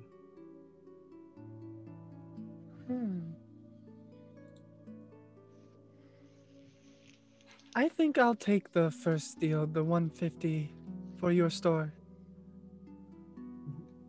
That'd be 1,200 dragon. I would like to use the first 200 before my friend outside gets in here. He is moving slowly. I think he's thinking about what specifically to say or something. I'm actually looking for incense and powdered diamonds. Do you have any of those here? Mama do. I'm looking for roughly an even split of 100 and 100 for diamonds and incense. I learned a new spell, and I can't wait to use it. I see you bring out all your familiars. Yeah, I did. Just no. He's very. She looks around to make sure he's not in here. Oh no, it's taking some time. Yeah, he's very uneasy around magic. I want to preface this with whatever he says. It's not targeted at you or the odd course of action that you chose to take in our recent dealings. He just doesn't really. He's not comfortable with. It's about this time that I would probably walk in. And she's like making this notion at her neck, and she's like, cross over to her, here it comes. Slam the bag on the counter. Take this out of my mind now.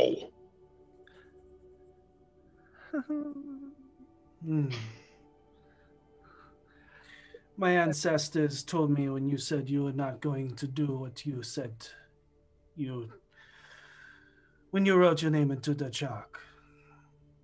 But Had I known what that meant, and had I had the time to process it, I would never have made the mistake of trusting you. Mama hears you. Even if I be blind, I can see that you are riled and flummoxed. If you had the money or needed only a day, you just should have said so. Yesterday, I hear your heart racing in panic like you have nothing beyond the 600 dragons you were whispering about. Mama been hurt and burnt by those who take advantage of her magics and failed on promises. Everyone want protection, but don't want to pay. This be your first investment this big, and I was just ensuring my return with this enchantment. A business and transaction through magic. But you'll be paying. So, Mama be removing the binding contract. And next time, Mama will make sure you know the full extent before it be signed. I hope there's no hard feelings. And if she goes back and gathers some incense and diamonds and a bone. Us says Also, nothing and is just waiting for this to be done for right now. After this, if you still want to bring them flower back from the forest, I'd be willing to pay 500 dragon per flower to use here, or 375 dragon each instead. But I need you to write your name into this bone. This time, you break it, and the contract be broken. The ancestor tied to this bone that rattles around in your brain, the one screaming in your ear right now, telling you to go get the flower, while you can't move anywhere besides the direction I want you to, where you said you are going, will be gone.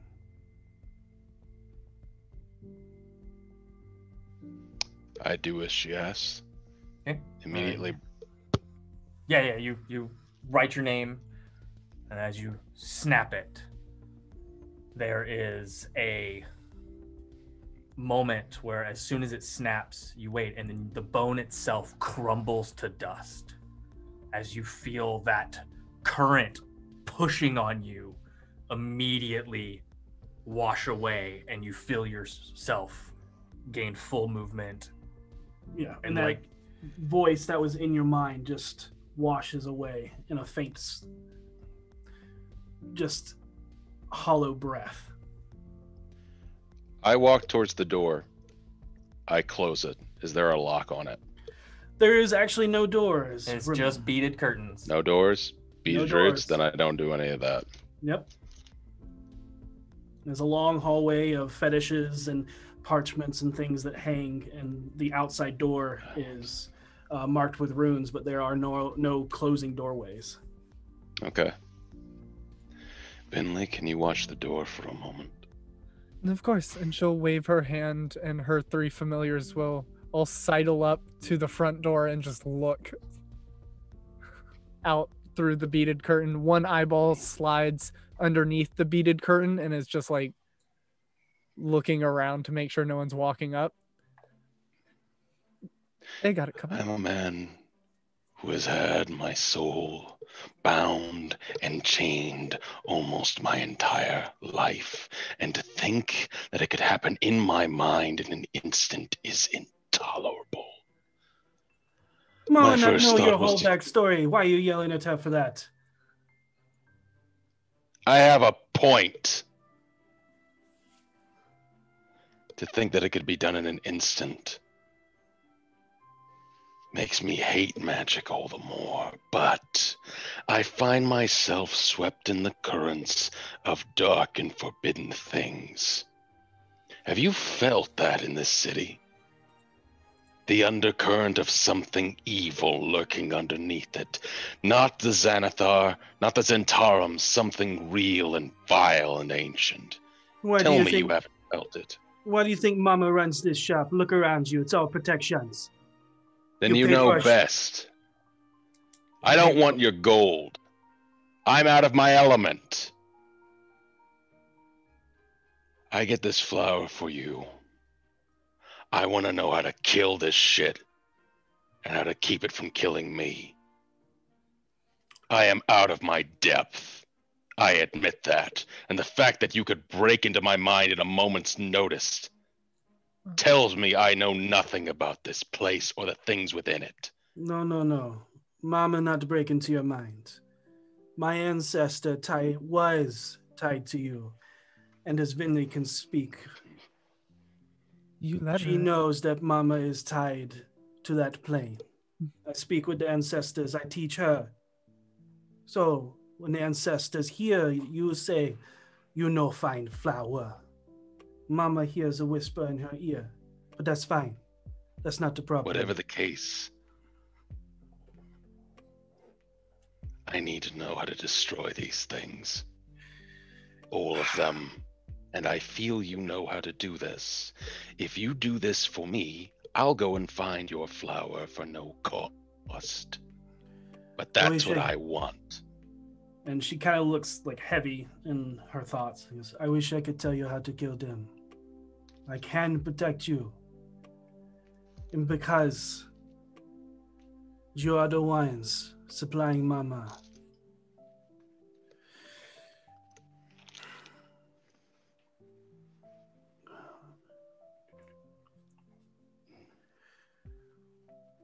I give you one of these protections free.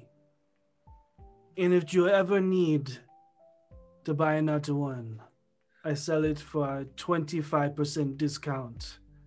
It'd be 2,000. Typically, mine bags of protection usually cost 1,000. But with high demand from the nobles buying everything, I made up the price to 2,500. You get one free Very now. well. Very well.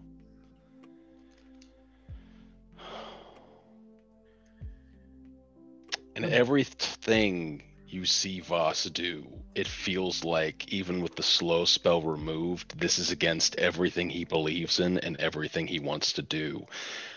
But hearing everything of what they're dealing with, and even hearing Harold from last night, realizing he's utterly out of his depth, feels he has no choice. I give you this as a favor. And hopefully something we can smooth this over. I'm sorry if I've caused any bad blood. Mama not know your backstory. Mama no longer casts spell upon you. Fair. Fair. Thank you. You will still receive your plant within that time. I have a feeling we will be making our way towards that area soon enough. If you find yourself around an aberration you can't fight, burn them incense inside. Dim intertwined with the beings from that realm.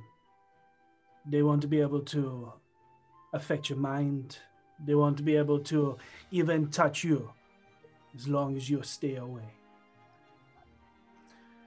But I tell you, it only burns for 5 minutes.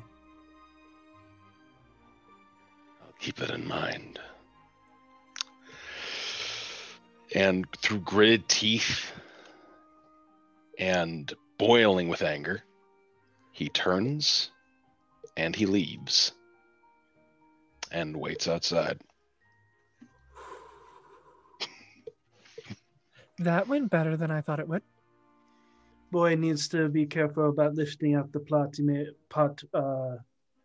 lid, he may explode. Yeah, I try my best to temper the boil over. It does bubble over sometimes, but nothing we can't handle. I do have another question for you, Mama. Anything for you. If someone were stupid enough to accidentally let their true name slip to a fae, is there anything to do to wash away that contract? Any ritual we could perform? As far as Mama knows, the only thing that can break a contract like that, the binding so deep that it is your true name, would be to appease the one you have given it to. Don't think that even the divine can affect that. That's what I feared. It is unless you are a genie and you can cast a wish, but I doubt you are. Unfortunately, not today. I'll work on finding one, though. That's a good lead. Thank you, Mama. I will be back to... You still have 1,000 to use in Mama's shop. Could I perhaps hold on to that and keep it as a safety? No problem. Thank you, Mama, and thank you for removing it. Just for the record, though, could I have removed it? Like, if I didn't know you and he came to me asking for help, and I were to just cast a curse removal ritual, would that have been enough? Since I be not casting it any longer, I'll tell you the secret. Remove curse would get rid of it. Thank you. It's about the principle of the thing. And be lucky I'm not as hateful with my guests. I am forever grateful to you, Mama. Even if other people can't see it, I have come to terms with what you've done. I have no skin off Mama back. Why do you think I have such a small place? Whispers in the city only bring me customer because people see me as hag, see me as dark magic. As a witch. Everybody come to Mama when they need protection. That's the thing about the people in this city and all over the world. No matter how strong their beliefs, they always come running to us when they're scared.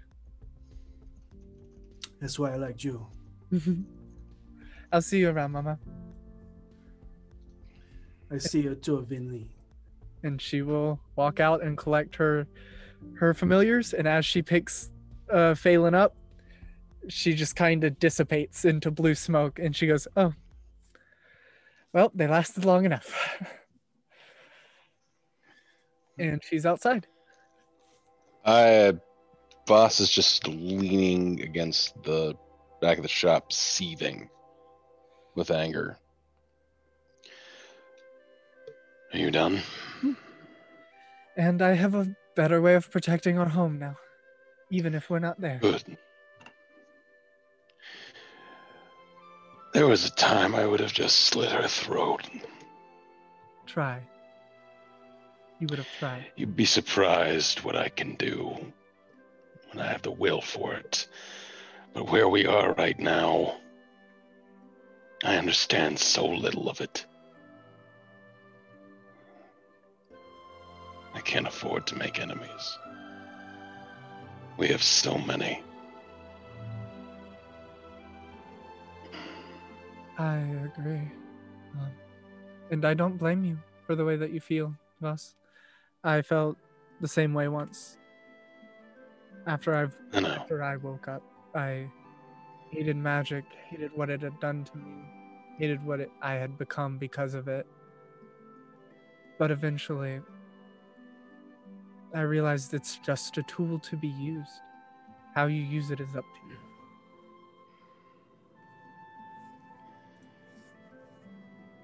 Best that I find a way to kill it and you find a way to control it then. Oh, I don't control. I kill as many things as possible if they tried to kill us. I hate controlling things. Well, the better then. Shall we be back then? We have party decorations to plan for. Oh. Oh, come on. You enjoyed the last party, boss. I know you did. Do you remember what I did right before the last party we had? No. I just remember having a good party. Best not to bring it up then. I can't stop, Finley. It goes until it's done. There can be no other way. Until our enemies are dead, until all of this is done, every day needs to be used to grab power. I know you don't agree with that, but that is who I am. That's how I've lived my entire life.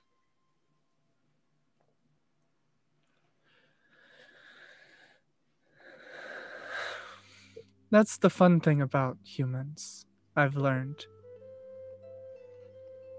Their lifespan is so short that it is very rare to find one that has done the same thing their entire life. Eventually they learn it's time to change. Elves, on the other hand, we're the same stuck-up jerks our entire lifespan. Humans, on the other hand, they change quickly. Maybe you and I should switch races. No, Be I'm better suited that way. She tucks her hair behind her ears. No, I enjoy my lifespan. I bet you do. One other thing.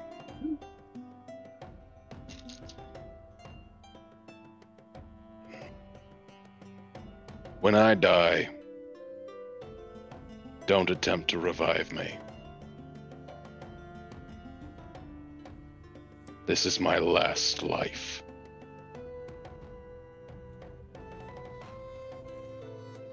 And don't tell the rest of the group.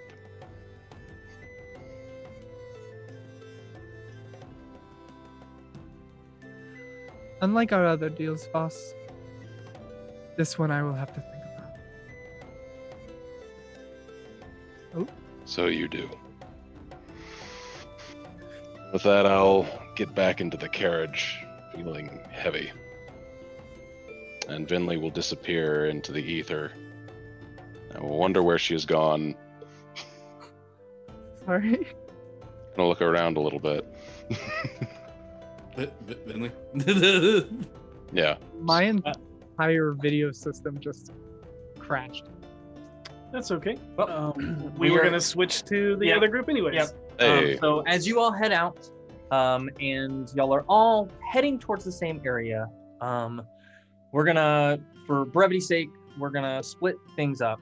Seisha will head to Vincent Trenches to talk. V will head to Steam and Steel to return a mithril hammer, and Orkira will head with Petunia to the Bookworm's Treasure. Bookworm's Treasure. I'm assuming I'm with them as well. You're with Orkira and Petunia. Sorry. Yeah. All right. We're gonna we start. we transition from like the gritty, you know, Voss, Mama Ue, and then smash cut to what a lovely day it is. Isn't it just divine? Everything's just so pretty and the flowers are blooming. Oh, I can't wait to introduce you to my boss too. He's a dragonborn as well. I could totally do a backflip off that balcony over there. Harold, you're sober. I know. I just saying I could. Thought that drink worked on you. I mean, I've seen you do a lot of backflips. I know you can. I backflipped off of everything when we were stuck in that bag. Yeah. Often when you really didn't need to. Yeah, I spent a couple of afterwards. nights in jail backflipping off of things I really shouldn't have. And honestly, I made probably 30% of the backflips. Yeah, and the other 30%, it's a good thing I was there, bored, healing. Yeah. What about the other 30 or 40%? I think that's after we broke out of jail and we were too busy running. Yeah, I was trying to backflip to get away from it. Anyway, the fact of the matter is, I can backflip off that balcony if I wanted never done to. a backflip on purpose. Take your word for it, Harold. You've done more backflips than anyone I know. Not on purpose. That's true. Well, that's how it starts. You do, the not on purpose, and then you do it on purpose but badly, and then you do it on purpose but kind of okay. Like, that's how things get better. Okay. I'll take your word for it. And- She'll continue to lead the way. With that, it is a kind of a very short walk. You head across the street, across the alley, and into the Bookworm's Treasure as Seisha goes I'll be back. next door to Vincent Trench, as V heads down a couple more doors to Steam and Steel, as they're all it's nice. right there. It's nice that Across everything is right in the and same neighborhood. all This is yep. so much more convenient than Sigil. We are going to start with Seisha talking to Vincent Trench. You make your way down the alley to the small office townhome where you know to find the strange but effective private investigator. You knock on the frosted, rippled glass pane door with the words, "The Tiger's Eye," painted into the glass. And after a few moments, the door opens on its own once again, where you see a man in the back reading a book in a corner as the smoke from his pipe and a shade from his wide-brimmed hat obscure his face. Your keen eyes, though, do see the book he is reading is actually a journal bearing the name Ott Steeltoes, before he calmly puts it away and stands as you enter. Mr. Trench. It was a dull day. She walked in the door. A dish for a dame, kitten with a heart of gold. But if she was anything like her alley cat friend, she brought trouble. The kind of trouble that'll make a bishop kick a hole in a stained glass window to avoid confessions. A good thing the trench is there when you find yourself pinned down with trouble. So, what can this cool cat do for you? Well, Mr. Trench, you're right. I am in some trouble. I need to find someone, my mother. And I have absolutely no idea where to look. She left when I was born. I just know her name, and that's pretty much it. Nothing more than a name. That's not much to go on. It'll be like searching for an invisible coin in a gelatinous cube. But I've had less. I'll do what I can. Keep these claws to the grindstone. Stay sharp. Keep an eye out for this tomato. Don't worry, kid. This cat's in the case. What's her name? Tamara Werstein. And you see him kind of reaches in, pulls out a little flip notebook, scribbles on it, and closes it. Your passive perception will pick up. He scritches in a language you don't understand, like you don't know it offhand. Okay. So,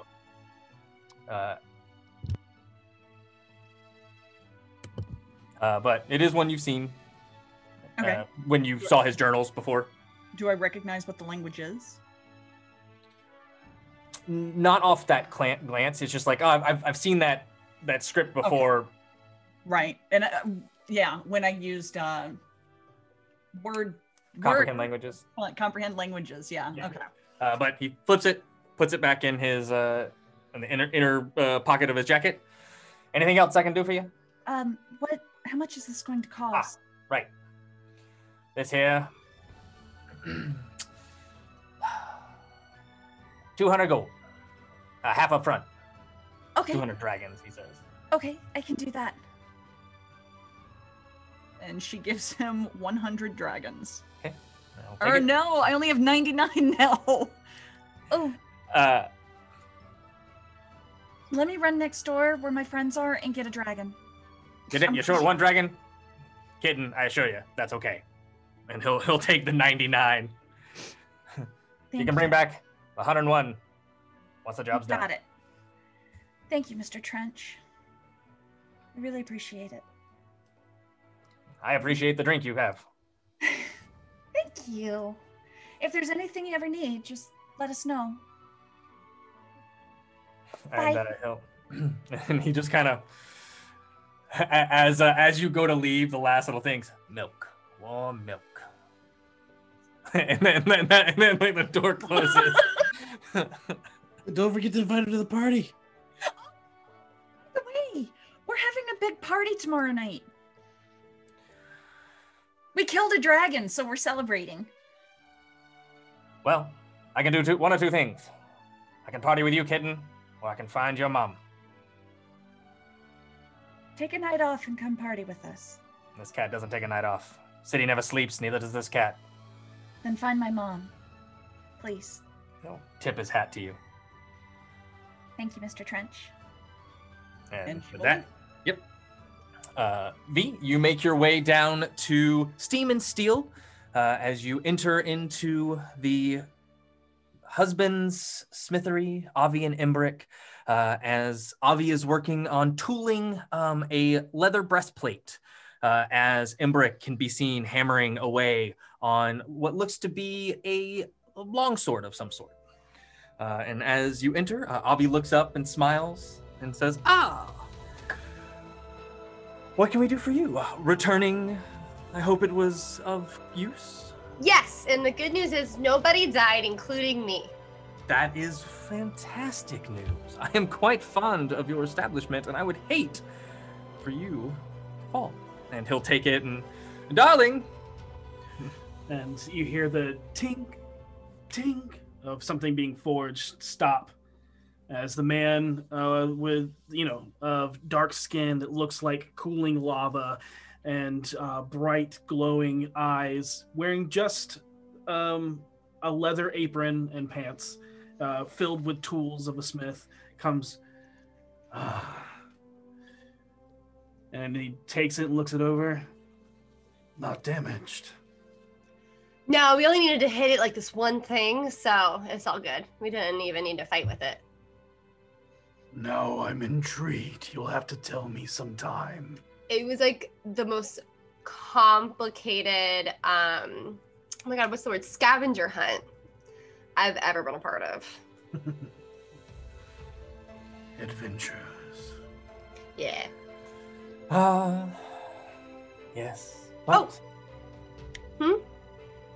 Oh, I was just reminiscing. Oh, okay, cool. So we're also gonna throw a party. So, we're doing it.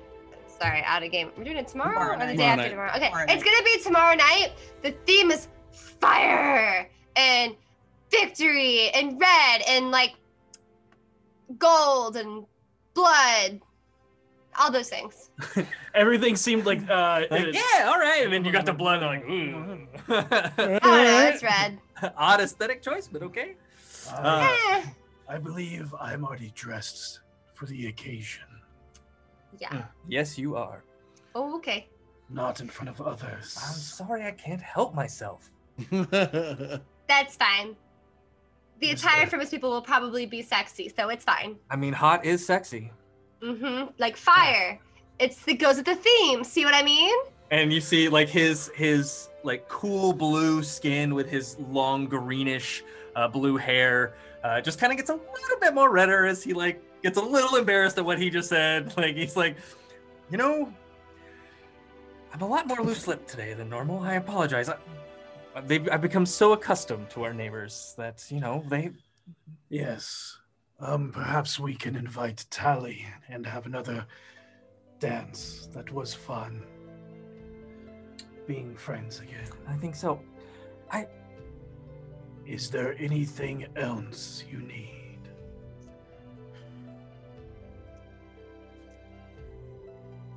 I'm trying to think. What? On your hip there? Yeah. Oh, my lantern? No. Oh. That tooth.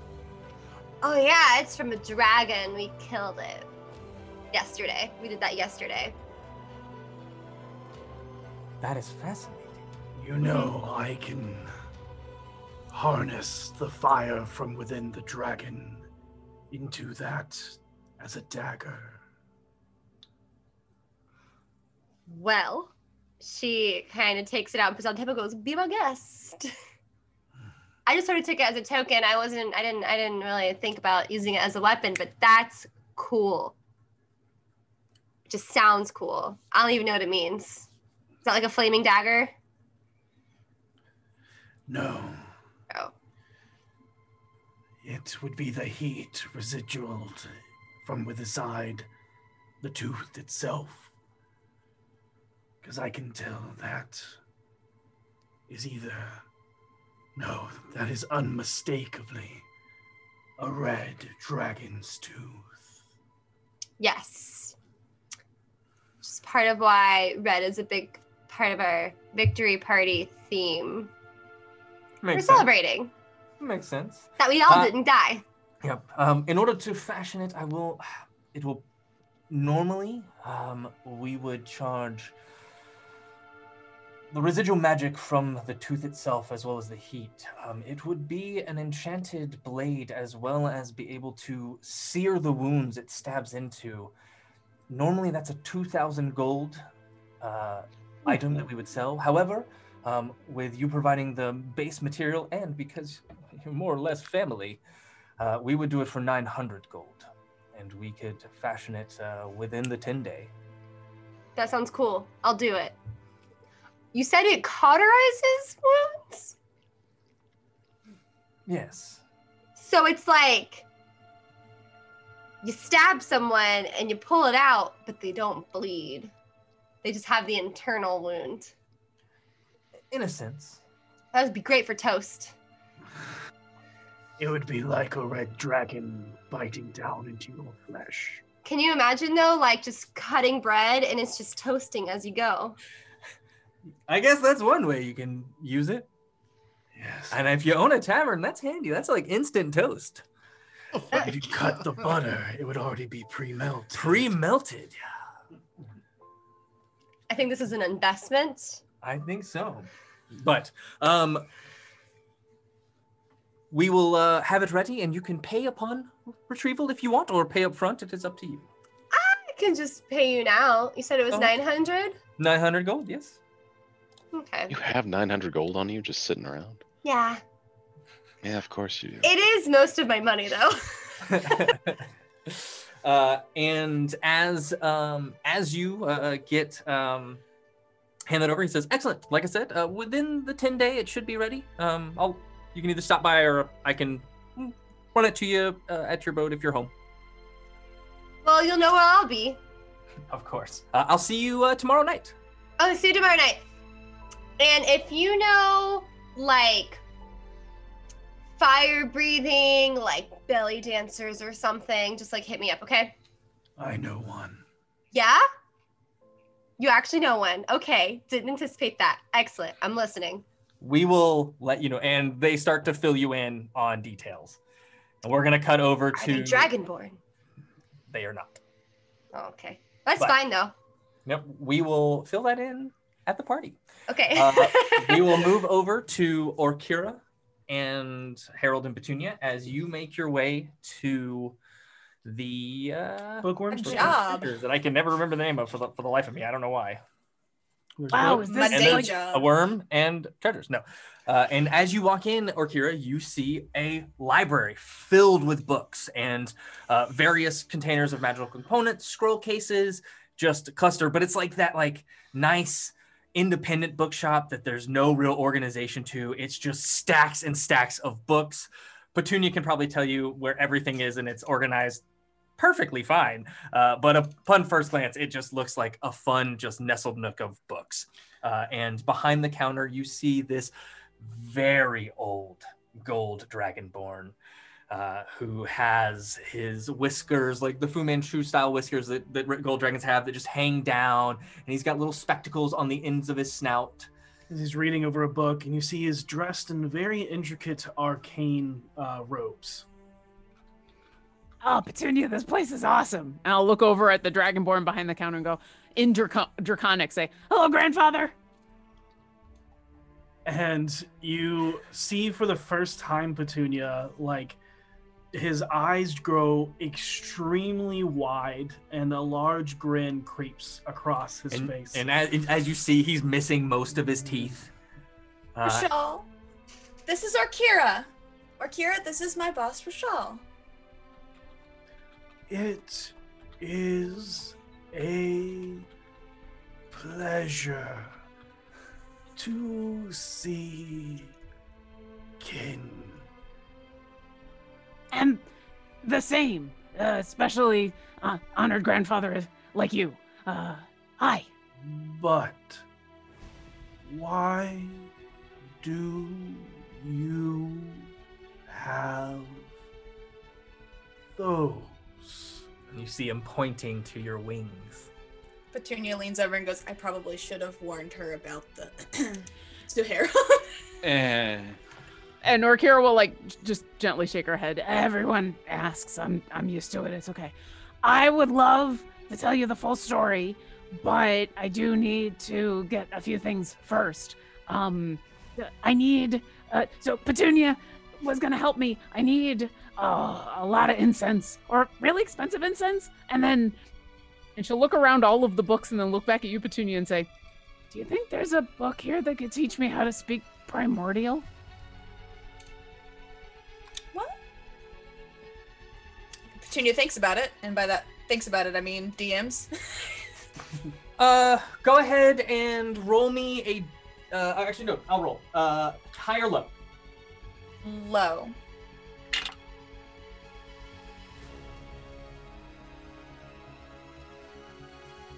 There. At first, you're like, I don't think we have one in stock. But then you remember that you just had something traded in yesterday that is a book that could indeed teach primordial. Oh, yes.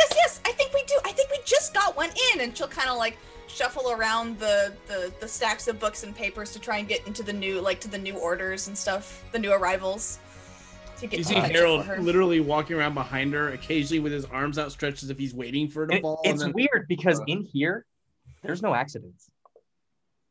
Oh, really? Nothing. You think she's gonna trip on something, and she steps over it. You think she's gonna bump into something, and she moves. Huh. With like precise grace and precision. She knows this place in and out. Orkira will not follow. Will let the two of you wander off into the stacks and do that, and she'll go on over to grandfather and start to tell the story of why she's looks the way she does, because she's been asked by an elder to explain herself. She will do such a thing. Harold will very quickly turn to Petunia and be like, so this whole Faye thing, it's I guess a lot worse than we thought, huh? It depends on the Fae.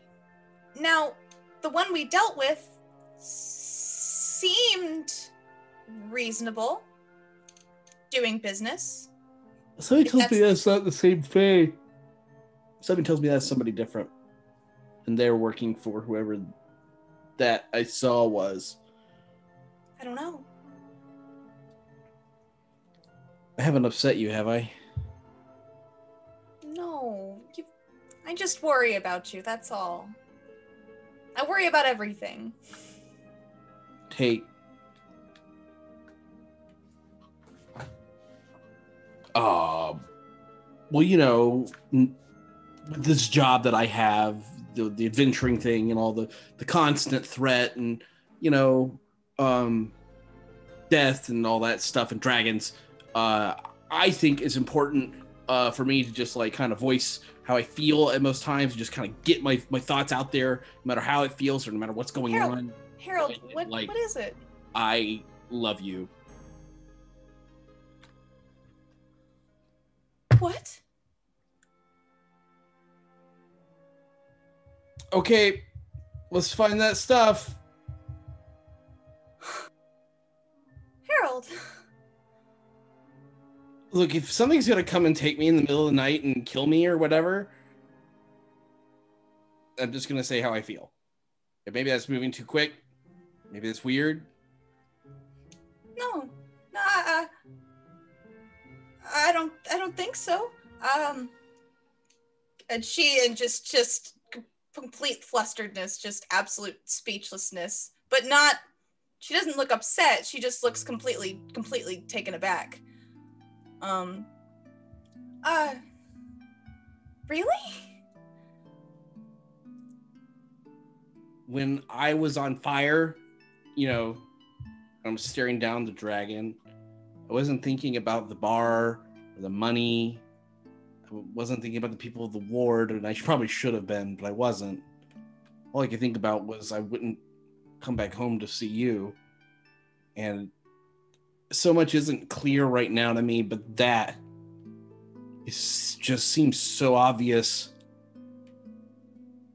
And I had to say it before something really bad happens. Harold.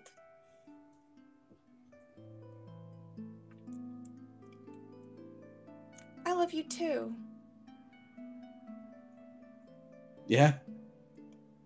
And she'll kind of look over to the side to where there's a ladder up the bookshelf, and she'll hop up a couple steps and she'll kiss him. I think it's a perfect place to cut it. Somewhere in the alley, Seisha stops and goes, 12 babies! At the front of the store, intentionally ignoring the two lovebirds in the back, Orkira is listening to grandfather speak after telling the story of how a Sybriax mutated her, and is just intently looking at him, both out of respect and also because with her passive perception, she's trying not to spy. So happy. Baby. What is your passive insight? Oh, that's nowhere near as good. 19. That's still pretty good.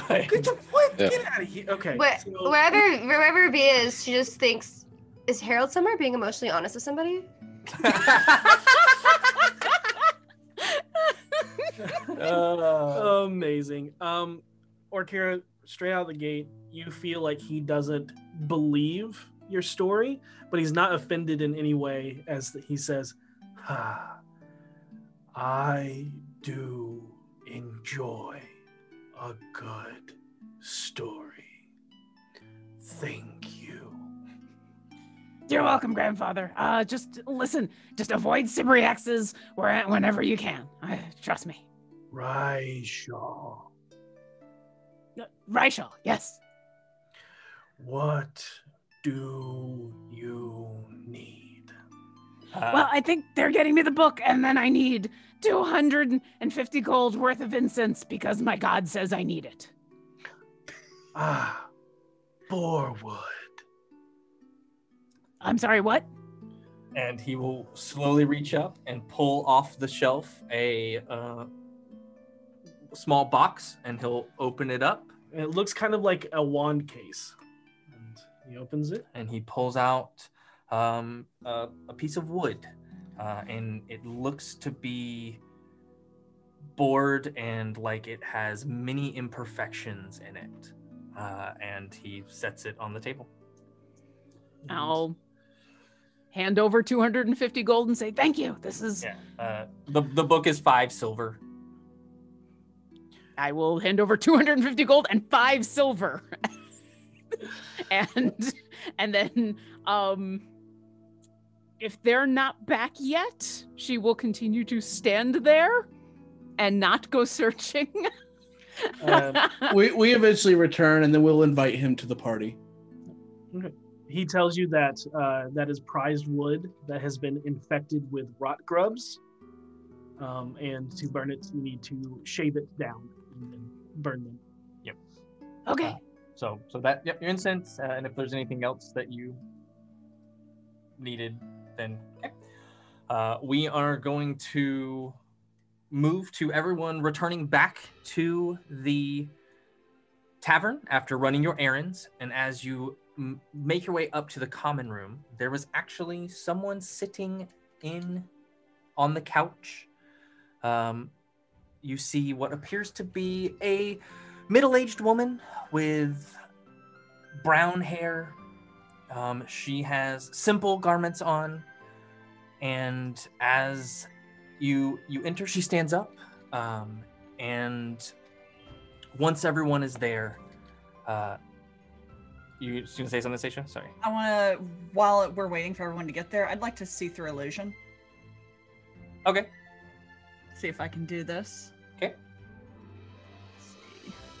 Finley instantaneously pulls 2 wands and just holding them at the ready, like, 16. It is an illusion. No. It's okay. I think I know who this is. And as everyone gathers back in, you watch as the illusion drops, and you see the Open Lord herself, Laurel Silverhaven. and forgive my intrusion, but I did not want to be seen more than I am. I understand. Hi, is this a friend of yours? Oh, Orkira. This is the Open Lord of the city. Literally the most powerful position in Waterdeep. Thank you, that's what I needed. Hi, very nice to meet you. And you see her kind of tilt her head. It is very nice to see you. If you are allied with this adventuring group here, then they vouch for you, then I understand. I will say, I have never seen, well, save for very powerful dragon bloodline sorcerers, a dragon with wings and a tail. Yeah, I get that a lot. Never get near Cybriax. Ah, yes. I understand. Oh, I'm glad that you understand that. Every once in a while I say that and people just don't believe me. I didn't believe at first, but then 6 years later, I now believe. But I wanted to hand deliver my thank you. And she will hold out an envelope and we'll just set it on the table. And it just says BFGs on it. Say she'll pick it up and open it. She'll hold her hand up. Okay. When you are alone and private. Okay. And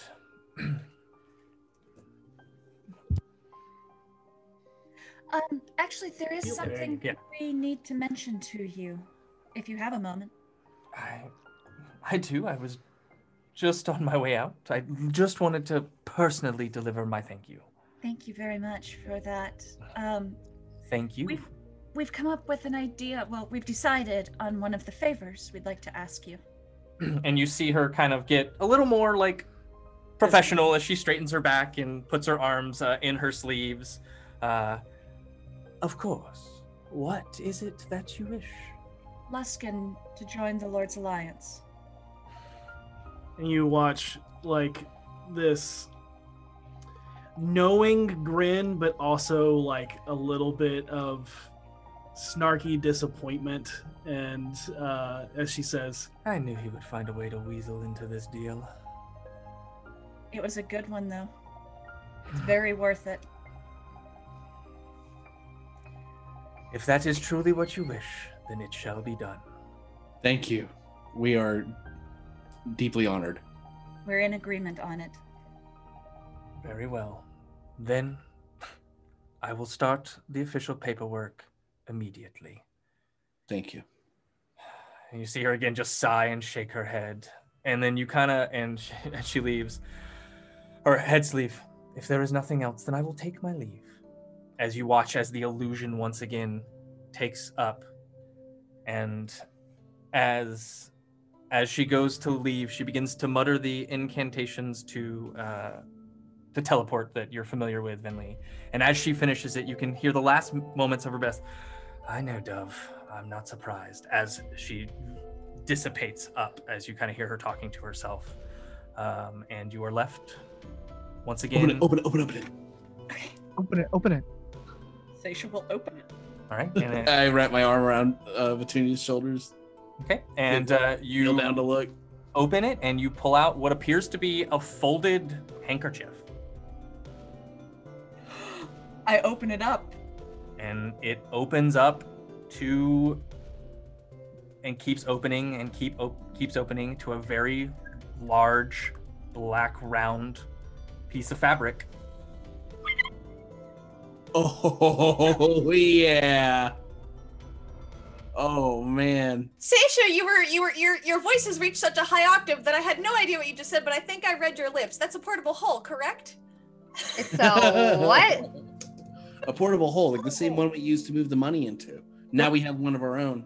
And as you fully open it, you watch the floor of your common room just sink down, and you see it completely fill. You can Look completely down, fill it and out. there's actually a set of stairs that leads down.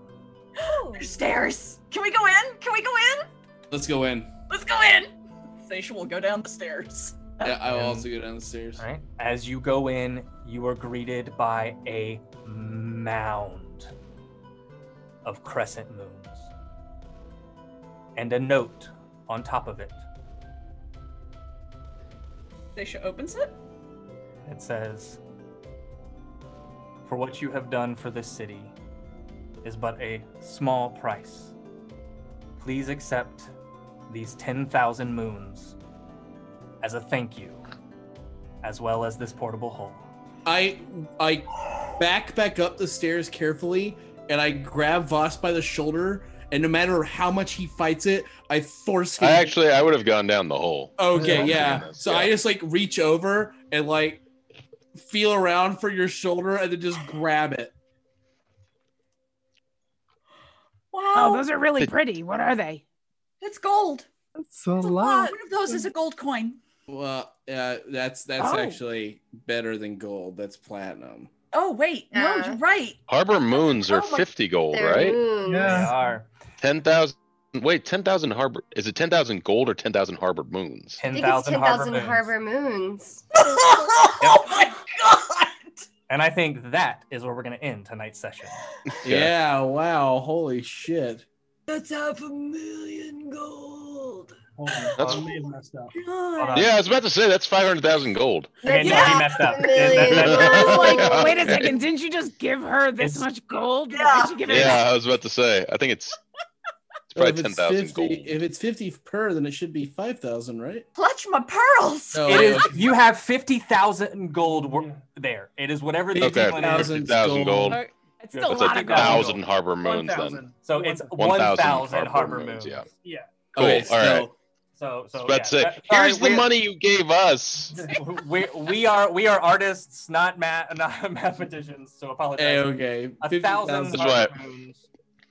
There 50,000. Got it. And I Now I'm have- excited. Now the number makes sense. And I have a hole to put all my corpses in now. Oh my god. This So- is not dead body storage, Bentley. Okay, I'll just carry So, them around. Kara, you have been here part time. You will get a smaller share than the rest. Petunia, you have been here partial hours. But Okay. Can thank I have you all one of so much these? for They're really joining us. pretty. We will pick up Yes, you may.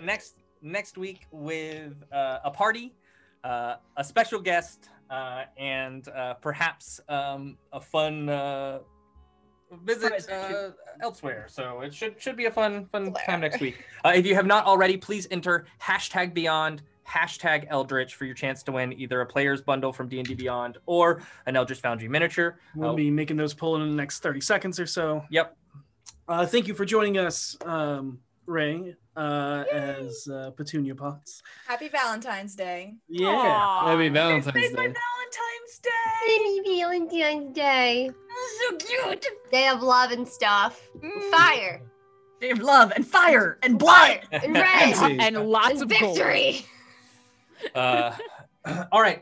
Winners of the Eldritch Foundry miniature is Chilosopher. Yay! I am a student of philosophy myself. Yeah. And winner of the player's bundle from D&D Beyond is Paul W41. Yay! So congrats to you all. We will be in touch via Twitch Whisper, so please make sure that you can accept my whisper. And as always, be excellent to each other. May you always roll with advantage. Good night, everybody. Good night.